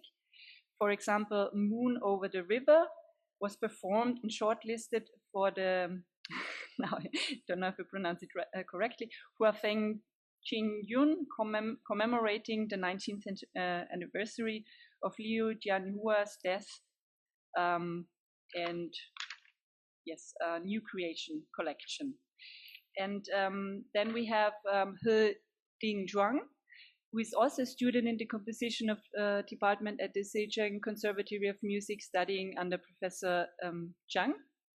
And her compositions include A Millennial's Messiah and a sonnet for Farewell and Echo. And then we have the students from Vienna, who are Karin Blom. And she was born in Stockholm in Sweden and received musical training at the Adolf Fredriks Music School. And then she studied lead song from 2017 to 2019 at the Vadstena Academy of Singing and Piano. and has been studying solo voice at MUSIK since 2019. During her studies, she has performed roles such as Elisetta in Cimarosa's Il Matrimonio Segreto and others. And then we have Aiki Rosano, who was born in Tokyo and began playing piano already at the age of 4. And from 2011 to 2013, he was selected as a student at the International Summer Academy organized by the University of Music and Performing Arts of Vienna in Tokushima Bunri University, and he studied under Peter Effler. And then we have Leon Spachmann, who is a student from the University of Vienna, and that's about it. And you have been part of the project, and so thank you for being here, Leon, as well. And now I'm handing over the microphone to Jean Beers, who will introduce us to the project. Thank you very much, Rosa. Hello everyone in Zoom. Hello everyone in the room. I feel very honored to be here, so thank you for the invitation. It is an absolutely beautiful campus and a beautiful, surrounded by beautiful nature, which I was able to see on the train and the car ride over here from the train station.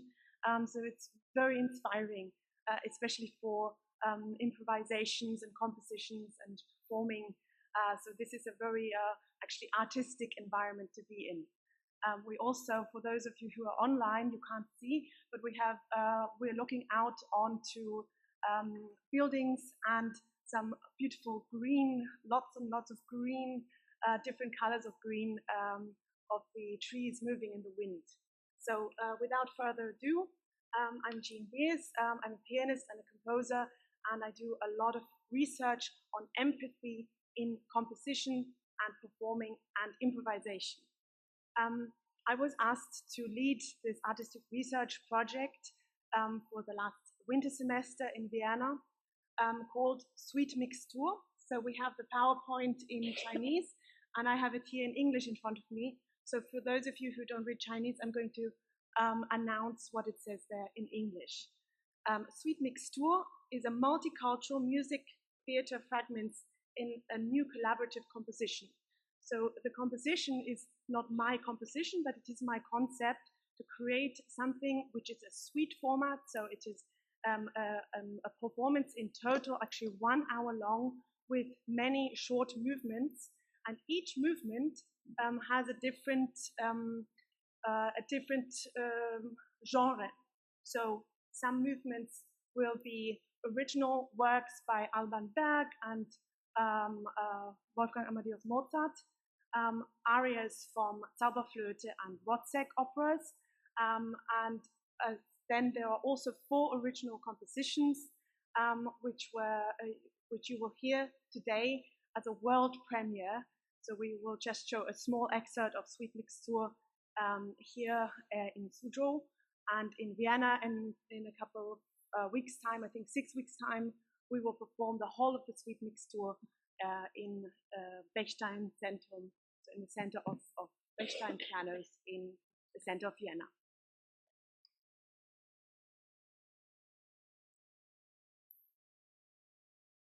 It's just a summary, so thank you very much for everyone who participated in this project. It is not only us who are here, but also colleagues Bartolo Musil, Sam Penderbain, and Ralf Heiber, who are professors of, Bartolo Musil is professor of voice and head of the vocal department and opera in MUSIK. Sam Penderbain is professor of composition and an opera composer himself, and Ralf Heiber is professor of song accompaniment, vocal accompaniment for piano, and also the professor of Akihiro Sano in piano. We worked together as a large project with each person working individually with students and also in a group, and we discussed a lot about this together. But I'll keep it short. Also, thank you to my wonderful colleagues, Pia Janke and Rosa Aldelpes from the Elfriede Jelinek network, and also to Professors Zhang Cheyi and Huqiu, who are professors of composition in Zhejiang Conservatory of Music that we collaborate with. So on the top picture, you see a little bit of impression of our MUSIK in Vienna, and at the bottom, the very grand and beautiful campus in Zhejiang Conservatory. My role as this, I'll shorten it what I said here. I'm the leader of the artistic research project, and this ties in actually with my research outside of this project as well, which I'll briefly explain. So the concept I already explained a little bit. 4 new compositions. The 2 composers who were already introduced, He and Ma from Zhejiang Conservatory, and 2 composers that were not mentioned yet and were not able to come here, unfortunately, are composers from MUSIK, Vienna, which are Edwin Zuniga-Flores, a bachelor composer at the end of his bachelor studies, also a pianist, who's recently was very successful with a composition of his performed in Mood Concert Hall, Grand Concert Hall in Vienna with the symphony orchestra. And the second composer is Ricardo Bendramin-Ross, who is a master's composer at MUSIK, who had his large orchestral work performed in the previous year with orchestra, and it's also international prize winner. So the methodology of research is based on semiotic deconstruction. My doctoral research was in applying deconstruction techniques borrowed from Jacques Derrida, which is the philosophy of phenomenology. So we worked together in several labs. You will see. There we go. This is on the left. You see the movements of the Suite-Mixtur, and on the right again you see the names of the participants. And I will quickly move on.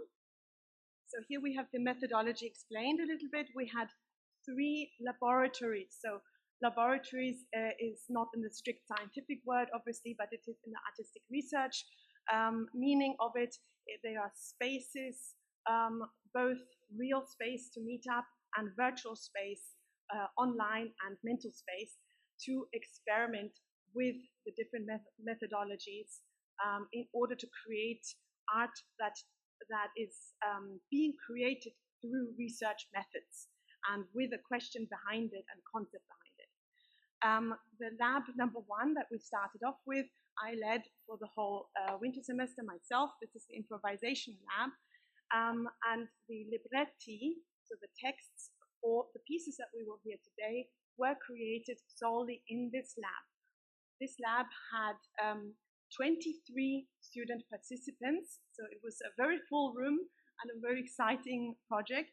The students that are here that traveled here from Vienna, Karin, Akihiro, and Leon, they were part of it, but there were also many more students, interdisciplinary, different instruments, voice, and also several students for literature from University of Vienna.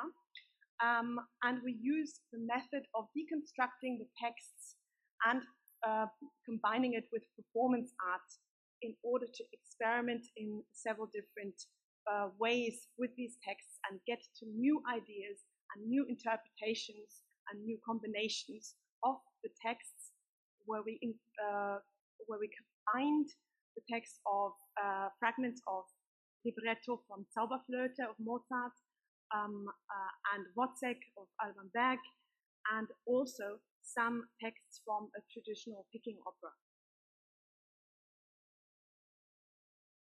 This I will jump over because this is we don't have enough time today. But in Zhejiang Conservatory of Music, I actually was invited also to show a little bit about my research. Now it's not moving. Okay. Which I've done in my own miniature opera, similar kind of things. But the special thing about Suite-Mixtur is that it's about collaborative creativity.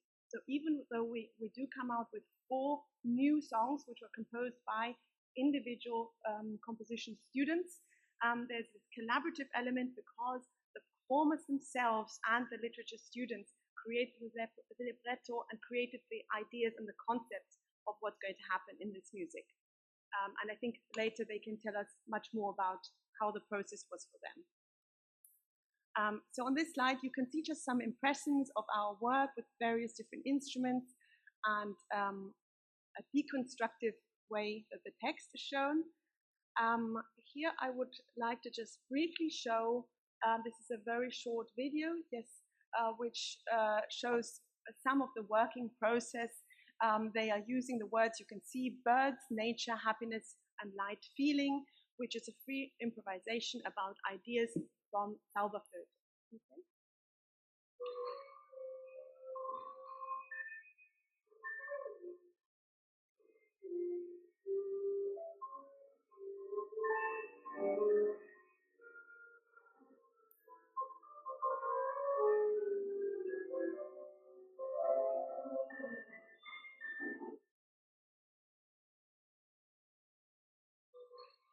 And then the next one.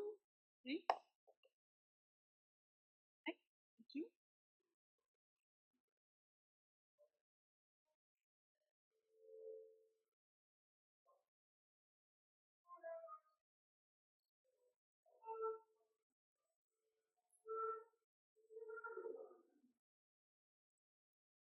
The text here is from Wozzeck by Alban Berg.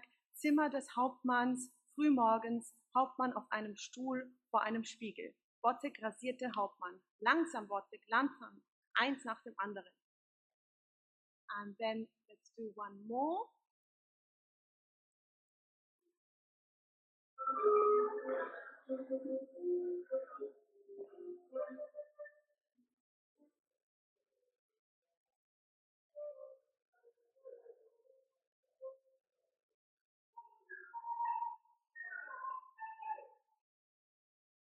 I'm guessing that a lot of people recognize this without me saying that it's from Vogelfänger in Zauberflöte, which is probably one of Austria's most famous exports.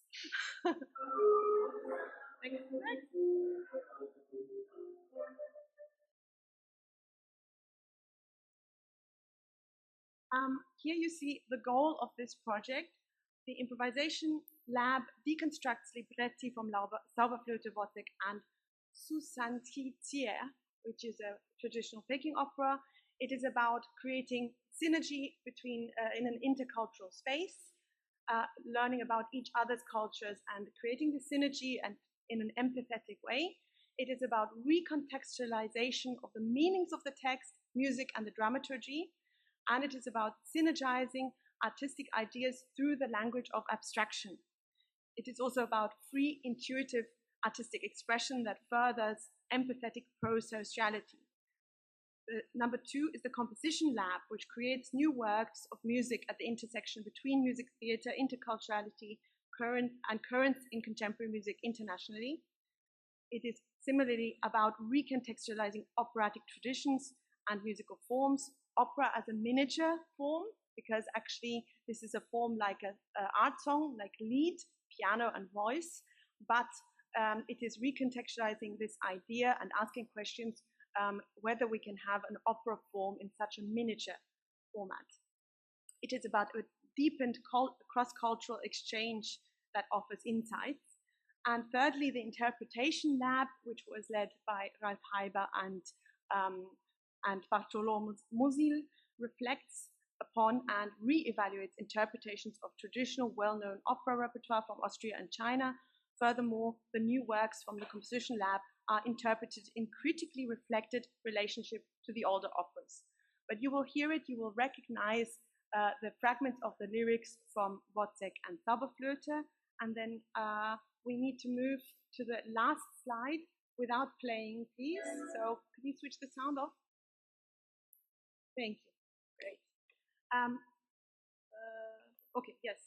So this just shows you how many people were involved in this project, how many students, 23 students.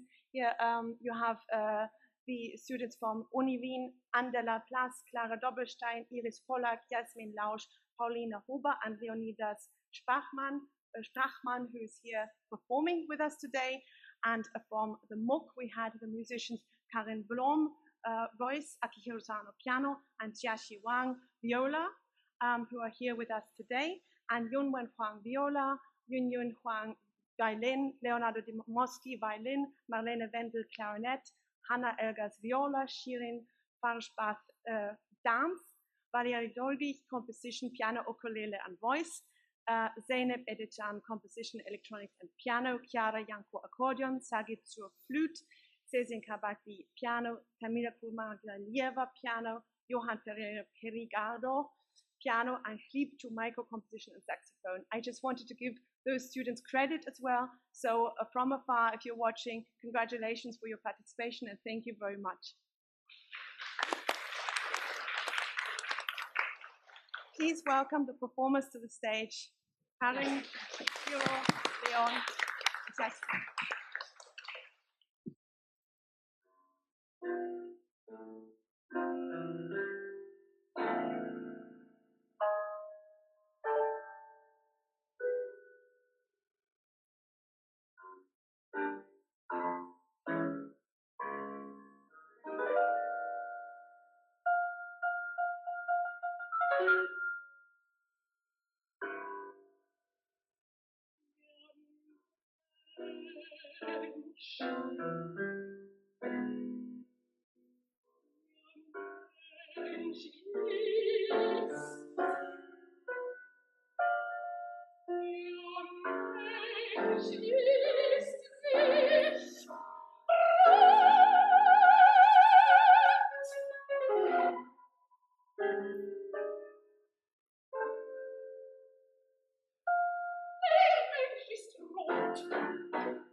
Ihr arme Leute, sehen Sie, Herr Hauptmann, Geld, Geld, wer kein Geld hat. Da setzt einmal einer seinesgleichen auf die moralische Art in die Welt. Man hat auch sein Fleisch und Blut. Ja, wenn ich ein Herr wäre und hätte einen Hut und eine Uhr und ein Augenglas und könnte vornehm reden, ich wollte schon tugendhaft sein. Es muss was Schönes sein um die Tugend, der Hauptmann. Aber ich bin ein armer Kerl. Unser Eins ist doch einmal unselig in dieser und der anderen Welt. Ich glaube, wenn wir in den Himmel kämen, so müssten wir donnern helfen.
fühle mich elend, bevor ich spreche. Aber die Menschen der Vergangenheit hörten meine Worte zu.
Was hat er da an der Hand?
Thank you so much, everyone, for this wonderful performance. And I would like to invite you to share the floor here with us for a little discussion about your work. So please, everyone, yes, the composers as well. Please. No, please come join us here in front. There's some.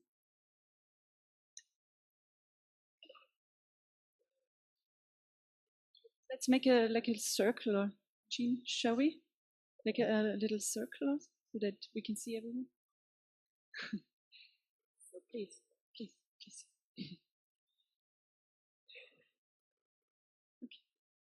Please come closer. Oh.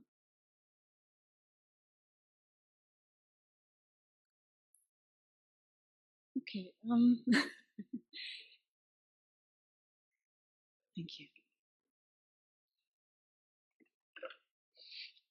So since we have the opportunity to talk about the piece with the artist. I invite everyone to ask questions about this research project and the collaboration. Yes, I think, yeah, but then people cannot see you. So, okay, maybe I sit here.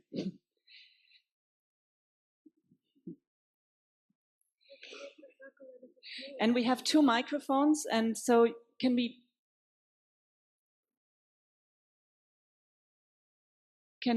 everyone see us online? Isabel, can you?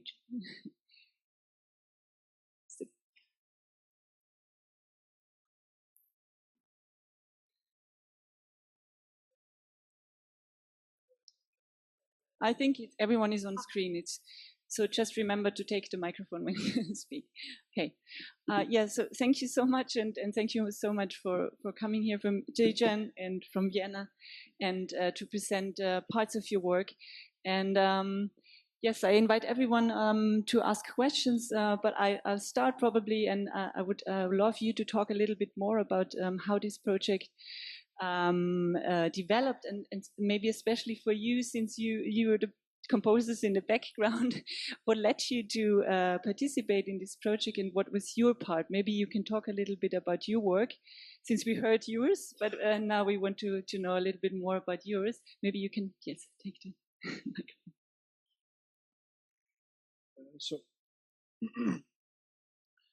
So my piece is my part is the third one, and the topic of the piece is called Langsam Wozzeck. Wozzeck is known for its intensity, its sharp rhythms, complex harmonies, and deep emotional weight. And it's originally composed by the Alban Berg, famous composers. But in this version, the soprano and the piano, we've approached it from the Eastern perspective, sorry, my bad English, bringing in elements from the Chinese artist traditionals that focus more the subtlety and restraint and the space. Thank you. And remember to speak up, because people online, it's hard for them to understand. So speak loudly in the microphone directly.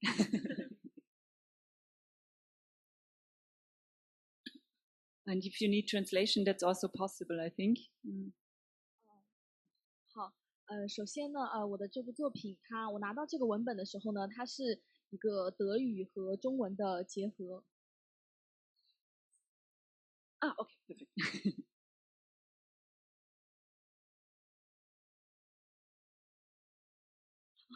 首先这个作品，拿到文本的时候，它是一个德语和中文结合的。那我本人也是第一次采用这个德语进行一个艺术歌曲的写作、歌剧的写作，所以对我来说也是一个挑战。那拿到这个文本的第一时间，我想的是，就是作为一个中国的作曲学生，我怎样用自己的音乐，然后表达出我们就是属于中国民族音乐的特色。那在这部作品当中呢，我加入了一些这个中国民族，就是我们京剧的唱段，然后用让这个我们的演唱家模仿京剧的唱段，戏腔这样子的一个方式去体现，然后并且在作品当中也加入了一些我们中国五声化音乐的特点。Okay, so when Yongxin got the text of the music first, it's mixed by 2 languages. One is Chinese and one is Deutsch. He wants to, as a Chinese student, Chinese compose student, he'd want to mix these 2 languages and into the music as also.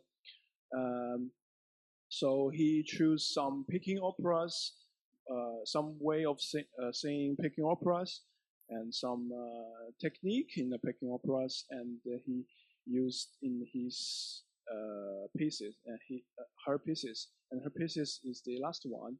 So you can hear the at the beginning and at the end, they all have some part like this.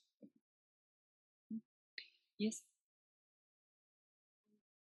I would like to also just speak for the composers who can't be here. which were the first two pieces that you heard. The first one was by Hardiman-Pollross, and the second by Edwin Zuniga-Flores. As you can hear from the name, even though they're from Vienna, the first composer, Ricardo, is from South America, and Edwin is actually from Vienna, from Austria, but he has roots from Spain and South America.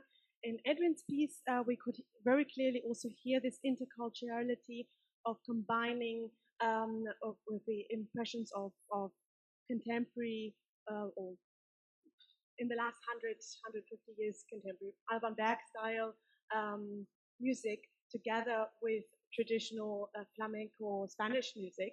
So we have an added intercultural element in there. And in Ricardo's piece, the first piece, I'm sure you all heard, the second half was a Viennese waltz. So it was a sort of a deconstructed new interpretation of the Viennese waltz. And they're probably watching online, so maybe you could wave to them and congratulate them. And I would like to just take this opportunity to congratulate you all for performing. It was absolutely spectacular, and really we are so lucky to have such brilliant, talented young artists in the project. Yes, that's true. Thank you. So maybe now that we heard from your side about the composing, can you describe to us how you proceeded in the project? Who worked with whom, and how did you collaborate also with the musicians? So can you maybe describe us, so maybe all of you, since you all were part of the project, what happens first, and who did what, and what role did you have in the? Since we started with the improvisation lab, I would like to invite Jiaxi and Leon to talk a little bit about their impressions of that, and then we could move on to Karin, who also was in the improvisation lab very, very actively, and then you could move to some more on the composition, and then Akihiro at the end to speak more about the interaction of the finished. Thank you. So yes, my name is Leon Schwachmann. I'm not quite an artist. I'm a researcher, scientific researcher. I study German literature. So for me, at first it was very exciting to be part of such an artistic project and to observe this project as a scientist, and also to work with such talented musicians. So that's really nice. And we, as Jean-Biers already said, we worked with Wojciech and with Zauberflöte, and we took parts from the libretto of the two and sort of detached the text from its meaning, I would say. So we deconstructed it and we gave it a new meaning or new meaning. So we broke it down to individual parts. We reassembled them, and Jean-Biers showed us some techniques to do that. And then we had like our own libretto, and with that libretto, then the composers and the musicians worked together. Hello, I'm Jiaxi, and I play viola. So I'm really honored to be in this project, and I was helped to translate from the Chinese text into the German and the English version. So as this kind of experience in this project, I think this is a process of discovering more perspectives between countries and different cultures. And when we can't communicate with words, there's only way we can communicate with our music and our the way we are saying something like this. The best part, I feel like, when we are doing this project was, as a Chinese, I try to explain the people from other countries how our mood during that century, and how what exactly happened during that time. So that was the highlight of the project, I think. Thank you. OK，就是解释一下这个项目。首先觉得非常新奇，然后也从中可以学到很多东西。作为一个乐器的演奏者，我从在翻译这些以前的我们的诗句或者是歌剧的过程中，然后也把我们的传统文化可以带到这个国外欧洲奥地利，让我觉得非常的荣幸。感谢。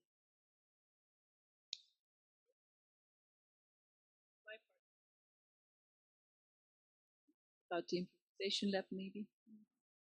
Yeah, if you could talk about the improvisation lab and how you moved around. Yeah. So as a classical singer, haven't been like that familiar with improvisation. When I was younger, I actually played jazz trombone, and then we improvised, but like in another way, I would say. Yeah, and so as like classical singer who's very like maybe bound to the scores, the process was also like personally for me very nice and freeing. And yeah, I felt maybe because I was the only singer in the project, I felt a bit like responsible for the text because everyone else like were improvising on their instruments or like talking, or making sounds, and then for me to I felt like a responsibility with the text, and that was as Leon said, when we deconstructed it, then to take away the meaning, I felt was kind of difficult because it's so with the German that I know, then I'm so connected with the meaning of a word. Like also you can hear it, like in the piece when like Blut, that means blood. It's like very dramatic. And then it was nice when it came the Chinese improvisation, because I didn't have any connection with the Chinese language and the meaning.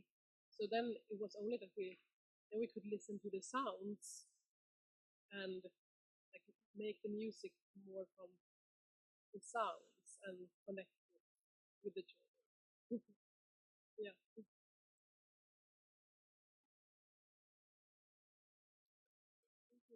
And that's a really interesting point.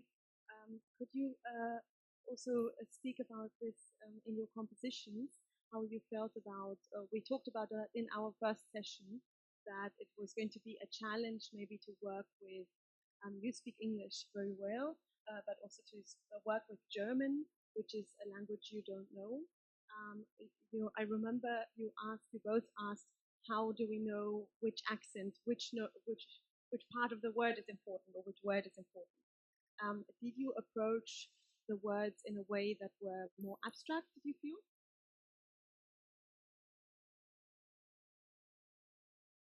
Did you, when you're composing and you worked with German language, was it like music for you from the beginning, because it was detached from the meaning for you? So actually, my part of the text itself, I think it's quite rhythmly, and as I see the text, immediately music appears in my head, but I don't need to know what this precisely means. So after I check the background of the opera Wozzeck and the text meaning, I get something more than rhythm, music, but at the same time also meaning. Yes, I think it's a quite amazing experience. Yeah, thank you.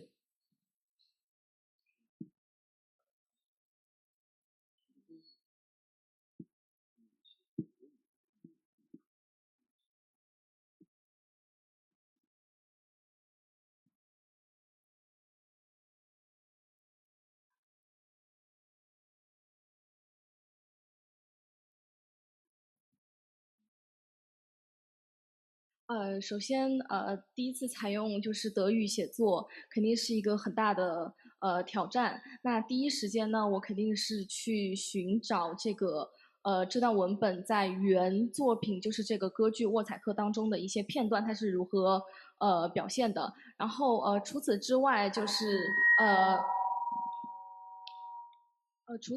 是我有几个就是他们也在德国留学的朋友，然后其中一个朋友他对这个沃采克他是非常的喜欢，然后我也有去跟他探讨一些，就是他作为一个听众，或者是他作为一个我们说不是创作者的角度去看待这部歌剧他的一些想法，然后从这个角度去出发，然后德语的话，首先它肯定是很难，然后在创作的过程当中也一直去有听它的一些发音，因为这个跟我们中文还是有很大差别的。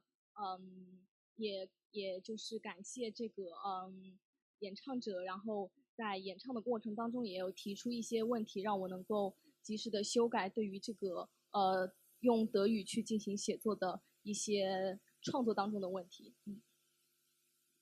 So it's quite challenging for Yongxing because it's her first time to write a song with the German, and she wants to thank Carly.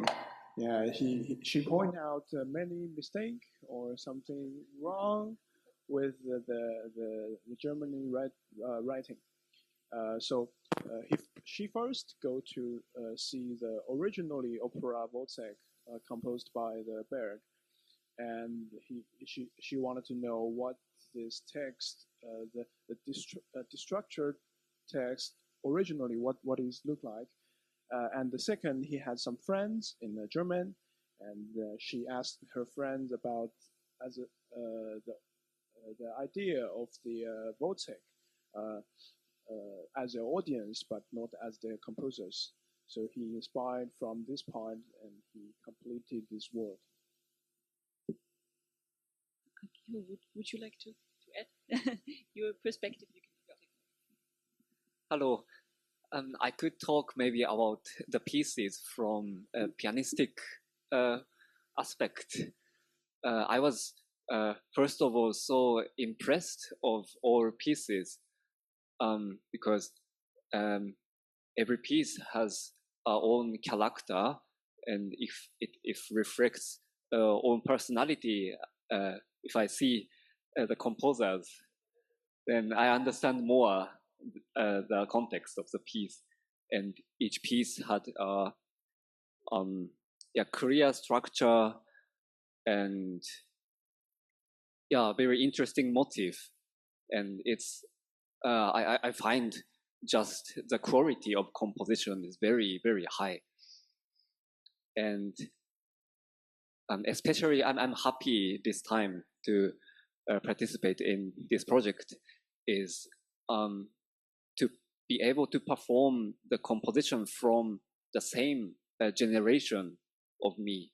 So I don't have so much opportunity to perform the pieces from the same age. So I perform the pieces from the upper age normally, even if I play modern pieces. It's very rare to play the piece from the 20 years old guy, and I feel like this piece has very young energy, as a young inspiration of music, and it's just a pleasure to me to feel that and to be able to be in the music. Thank you. Going back to the original material, I was just wondering, because it's this cross-cultural composition that you did, how did you choose and why did you choose pieces from the Zauberflöte and Wozzeck and this Chinese material? And also, did you find that they are already in a way connected, like aesthetically?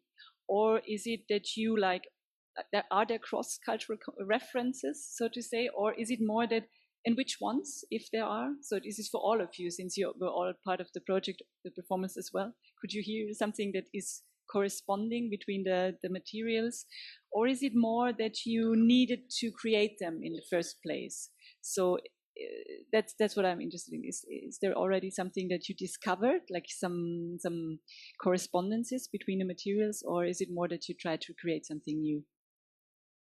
Actually, I'll start answering it and then I'll pass it along, because we selected Wozzeck and Zauberflöte as sort of famous representatives of Austrian music. And the purpose of that, they are quite contrasting. The purpose of that is, of course, Zauberflöte. Mozart is sort of, as I said before, maybe the biggest export product from Austria worldwide. Probably you can go anywhere in the world, and if you say Mozart, a lot of people will know who it is. And probably also almost everyone will know Zauberflöte or recognize the theme. You can hear it in shopping malls in across the world, and in tourist stores. And for those of you who have not been to Austria yet, when you come one day, you will see on every corner a Mozart Eck and Figaro Street, and many cafes named after this composer and his operas. So he is sort of representing the tradition of European Western classical music, and especially with Austrian classical music. And Alban Berg is part of the group of students of Arnold Schönberg, and so part of the new concept, which was at the beginning of the 20th century, which now, of course, is already old. But the dodecaphonic, the 12-tone system, was developed by this group, and they were considered the second Viennese school. The first Viennese school being Mozart and his colleagues, and the second Viennese school would be represented in this case by Alban Berg. And so therefore we have a sort of time span of showing the development a little bit, what happened in Austria from the classical period to the beginning of the 20th century. And operas like Wozzeck really were very, very important in showing us the direction of how opera then developed in generations to come.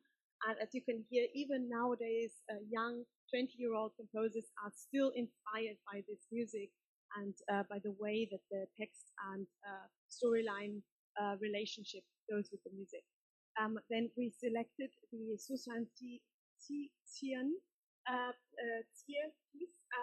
Peking opera, actually because it happened to be that a friend of mine and colleague, Professor Qin Huqiu, who's a professor of composition at Central Conservatory of Music in Beijing, he happened to be visiting Vienna because his piece for orchestra was performed, and he said, "Hey, can I watch your class?" And so he was watching the class, and then we asked him, "Could you recommend an opera that is so well known that it is that everybody in China would know it, and that it sort of represents a little bit this traditional Peking opera style?" And then we tried to work with this, and I would like to just pass along maybe to Leon and Xiaxi again, that you could work from my side. I want to say those methods that I presented to the students and asked them to follow through are quite experimental. The ensemble I lead is an experimental improvisation ensemble. So improvisation, as Karen said, is not just jazz, but it is working with intuition and with all of your sound library of everything you have experienced and heard in your life before. And it can also be working with sound, with body, with tapping and moving around the room. So I developed a lot of methods that are inspired by performance artist Marina Abramovich. And so they were using these kind of methods, sometimes with many people in the room, with eye contact and walking towards each other. And we had a sort of a concept, even one thing you will remember, that some of you might know as the dance-off concept. So the dance-off is you have two groups. It's a bit like West Side Story. You have two groups. They stand opposite each other. They're from two different gangs. And instead of fighting, they dance. So group 1 is dancing and showing their talent, and they say, we are better than you. Then the group 2 answers by trying to do a better dance. So we did this with the opera libretti and the several groups of students walking to one another and interacting with one another. So maybe you could just speak a little bit about your experience with that. Yeah, and maybe also if you could find like connecting points between the different materials, or how did you, For me, I must say it was really new working like that, and it took some time to get used to the methods you used. But at the same time, I think it's good for everyone that it was like a safe space to explore and know that everyone's on the same level. So I think this methods, they opened a way to question all the terms and concepts and the music we've heard and we've read, and then create space to do something new. So I think these methods were necessary to create new elements and also disruptive elements and bring them then together, I would say. And also, for me, it was really new working with music. So not only working with the text, and also bringing music into the text with some of the methods that you can. It wasn't all about speaking and only speaking, but the text itself sounded like something, and then we added the instrument, and that was a whole new level of understanding for me. So I've learned, quite new things about both pieces. Okay, from my side, it's obviously from music side. During that time, I feel like we did more things, like more inspired by creative material and more than the original story. And we did like a competition between like China text and German text, and everyone was trying to explain more into the story, and we have to know more and more from the background. So I think just I learned a lot and get inspired. There's one thing I would add. The project also showed me that text and music belong together, and that's like there's a synergy, because as a literature student, most of the time I'm used to just thinking about the text or the libretti and maybe listen to the music sometimes, but analyzing the text. And this was the first time in a project that I could combine text and music. And yes, I think it's mutually dependent. I have a question for Leon, because you asked about the similarities. We did pick obviously pieces that were quite different from one another. All three operas have a love story in it. So that's unsurprising. A lot of operas have a love story. All three operas have a very deeply human element. It is about the interaction and empathy between the different characters, which is something that we worked with in an intercultural context, that we obviously are creating empathy with the other person's culture. And I would like to just ask Leon briefly if you could speak not only on your behalf, but also on behalf of what your colleagues from Uni Wien, the other literature students, you were all in Pia Janke's class analyzing, I think also Zauberflöte, no, also Wojciech, and Zauberflöte also, yes. So you analyzed the libretti from those compositions, from those operas, and you brought your insights from the analysis and your sort of also criticism from the contemporary side on our time now, the criticism of or the relevance of the historical text, and were able to really help us to deconstruct it because of that. So just give some ideas. Yeah, it was, so it wasn't only me who was creating the libretto. I think we were like six or seven students from University of Vienna. And yeah, we talked about seminar, we talked about Zauberflöte and Turandot. It's like the two, so Wojciech wasn't part of the seminar, but it was nice that you added it. So we had like 3 operas. And yeah, for all of us, it was, I would say, the first time to not just analyzing a text, but working together to create a piece. So, and we, at some point, we used the information about our seminar to just collect everything. That I would say was quite nice, and also like the knowledge about our seminar was helpful to question concepts from all of the operas and then put it together. So yeah.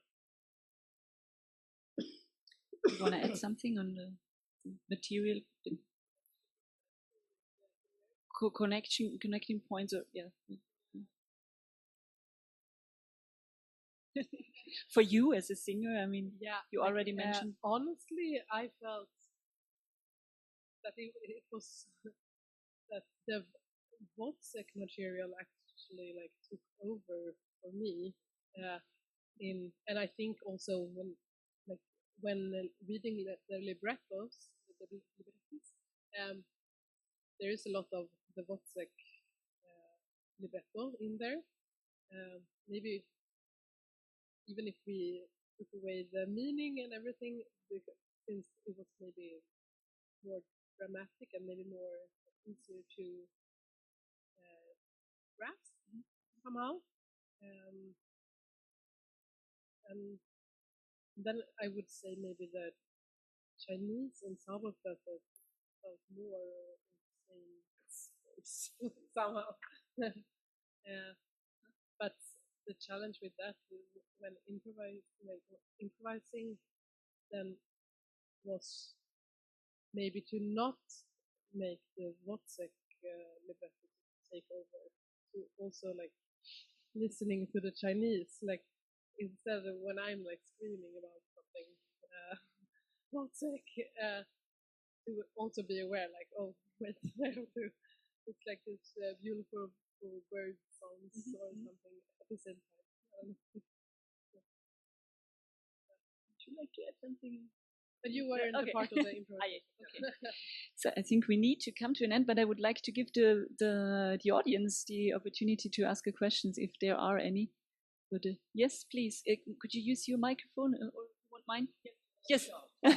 No, I think for the mine. For the people online.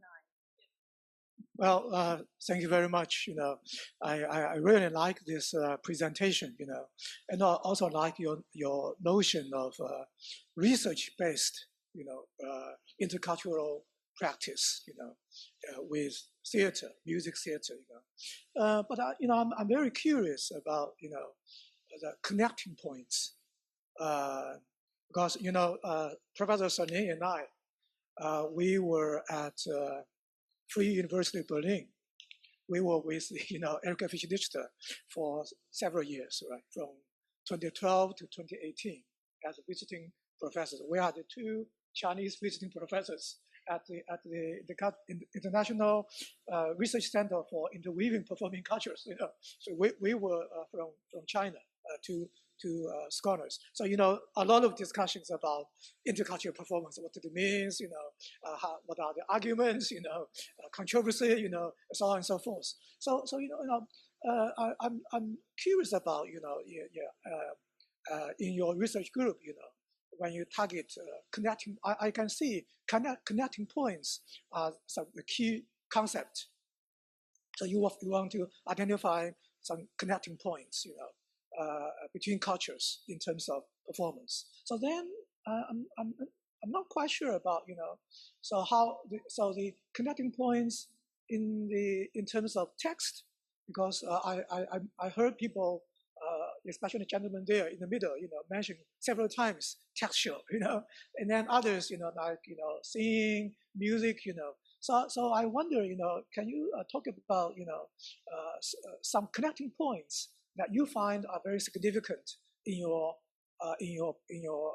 research-based practice? Thank you for the question. I'll start and then I'll invite everyone to give a comment to that. This is so. First of all, there are several different connecting points.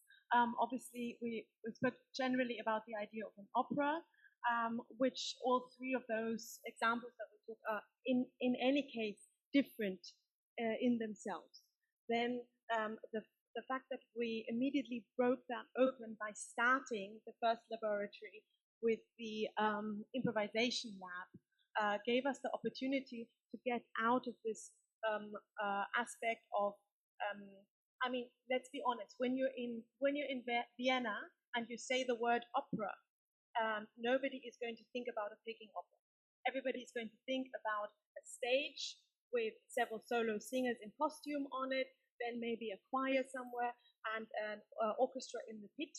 But this way we have broken away from that straight away, and we've got a mixed ensemble with people moving around the room, some with instruments, some singers, some speaking, some not speaking, maybe making bird sounds or moving around and trying to embody some of the meaning of the text with their bodies, with their voices. So we have already created a space in which is less concrete. So this would be moving away from the binary comparison between cultures. I personally, I've been working interculturally for quite a while, and I find it most useful to realize, especially from the Western point of view, to realize that the way of thinking is not the same everywhere in the world. And it does not mean that if somebody thinks in a different system than you yourself, that it is wrong how you think or wrong how they think. But it is a chance for us to learn about another culture and a chance to learn more about our own culture, and a possibility to create a space in which we can all coexist. And this way also with this, it works exactly the same in the musical styles. Of course, the students are all mixed. Some students are composition students, so they have had a lot of exposure to contemporary music. So their style of improvisation might be inspired by Gubaidulina, or by Ligeti, or by Jörg Wittmann, or by Olga Neuwirth, also a very famous Austrian composer. However, as you said, Karin, and there are several students who come from the purely classical training, who are used to working with studying composers like Mozart, like Berg, Brahms. So they come from a more romantic classical tradition, and their way of improvisation would be completely different. But this way, they can meet in a space and create something completely new that is together. They're finding at this moment a new synergy. And so the goal and the method of this project was to apply that way of thinking to the intercultural exchange as well. So that's what we tried to do. But I would like to invite Karin, if you would like to say a little bit more. So if you could just, because Karin, actually, sorry, I'm already standing. It's difficult with the microphone. You had a very central role, as you said, in working with the text. You felt responsible for the text. But you did also, in the beginning, do a lot of deconstructive work. So in the beginning, you also had moments where you weren't using text at all. You were using your voice in an experimental way, or only small text fragments and working with the instrumentalists. What could you speak about the intercultural aspect there? Because you have the different different languages in front of you, but in the end, it was at least my impression. In the end, you were able to work with all three fragments. We also use English, so we have three languages going on at the same time. You were able to work with them completely synergetically and equally, that there was no cut between the languages where you switch to a little bit of Chinese or switch to German or switch to English and your character and way of singing changes. No, it was then your voice in any language. How did you do that? I don't know.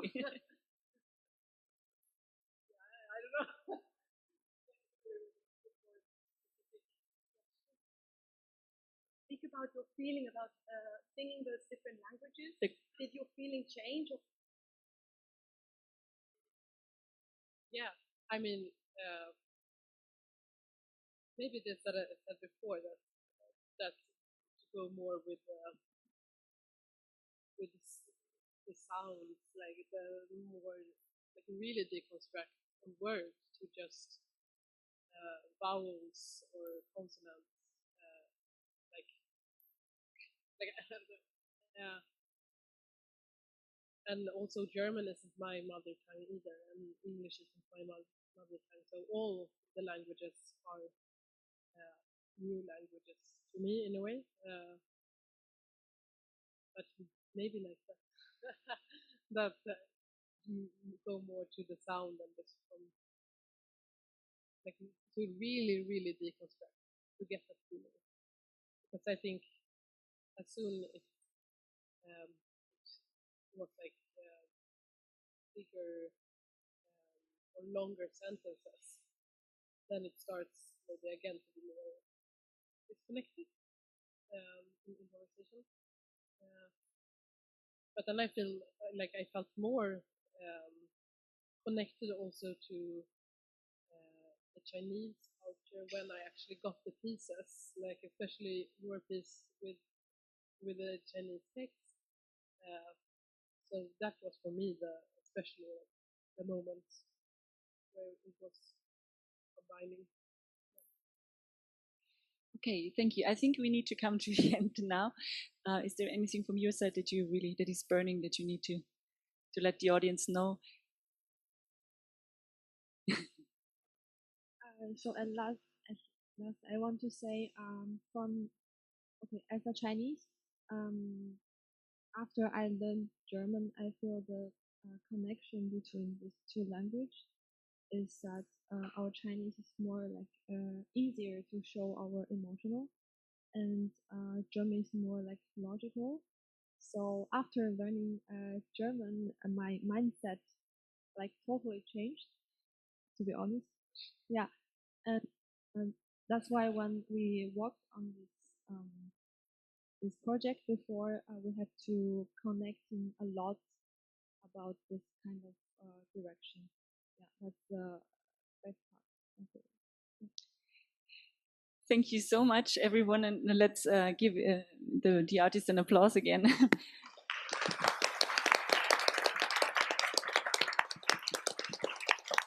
And I really hope that this project does continue, and that you continue your exchange, and that this is just the starting point for future projects. And I hope, yes, we'll hear from you very soon more. Yes, hopefully. Okay, I think this was the last session for today. So we meet at the dinner. I forgot the room. Can anyone? Okay, we go back to the hotel, and then we have the third floor. Okay, wonderful. At 6 o'clock, everyone. And for the audience online, we continue tomorrow at 9 a.m., which is 3 o'clock in the morning for European time. Yes. Thank you.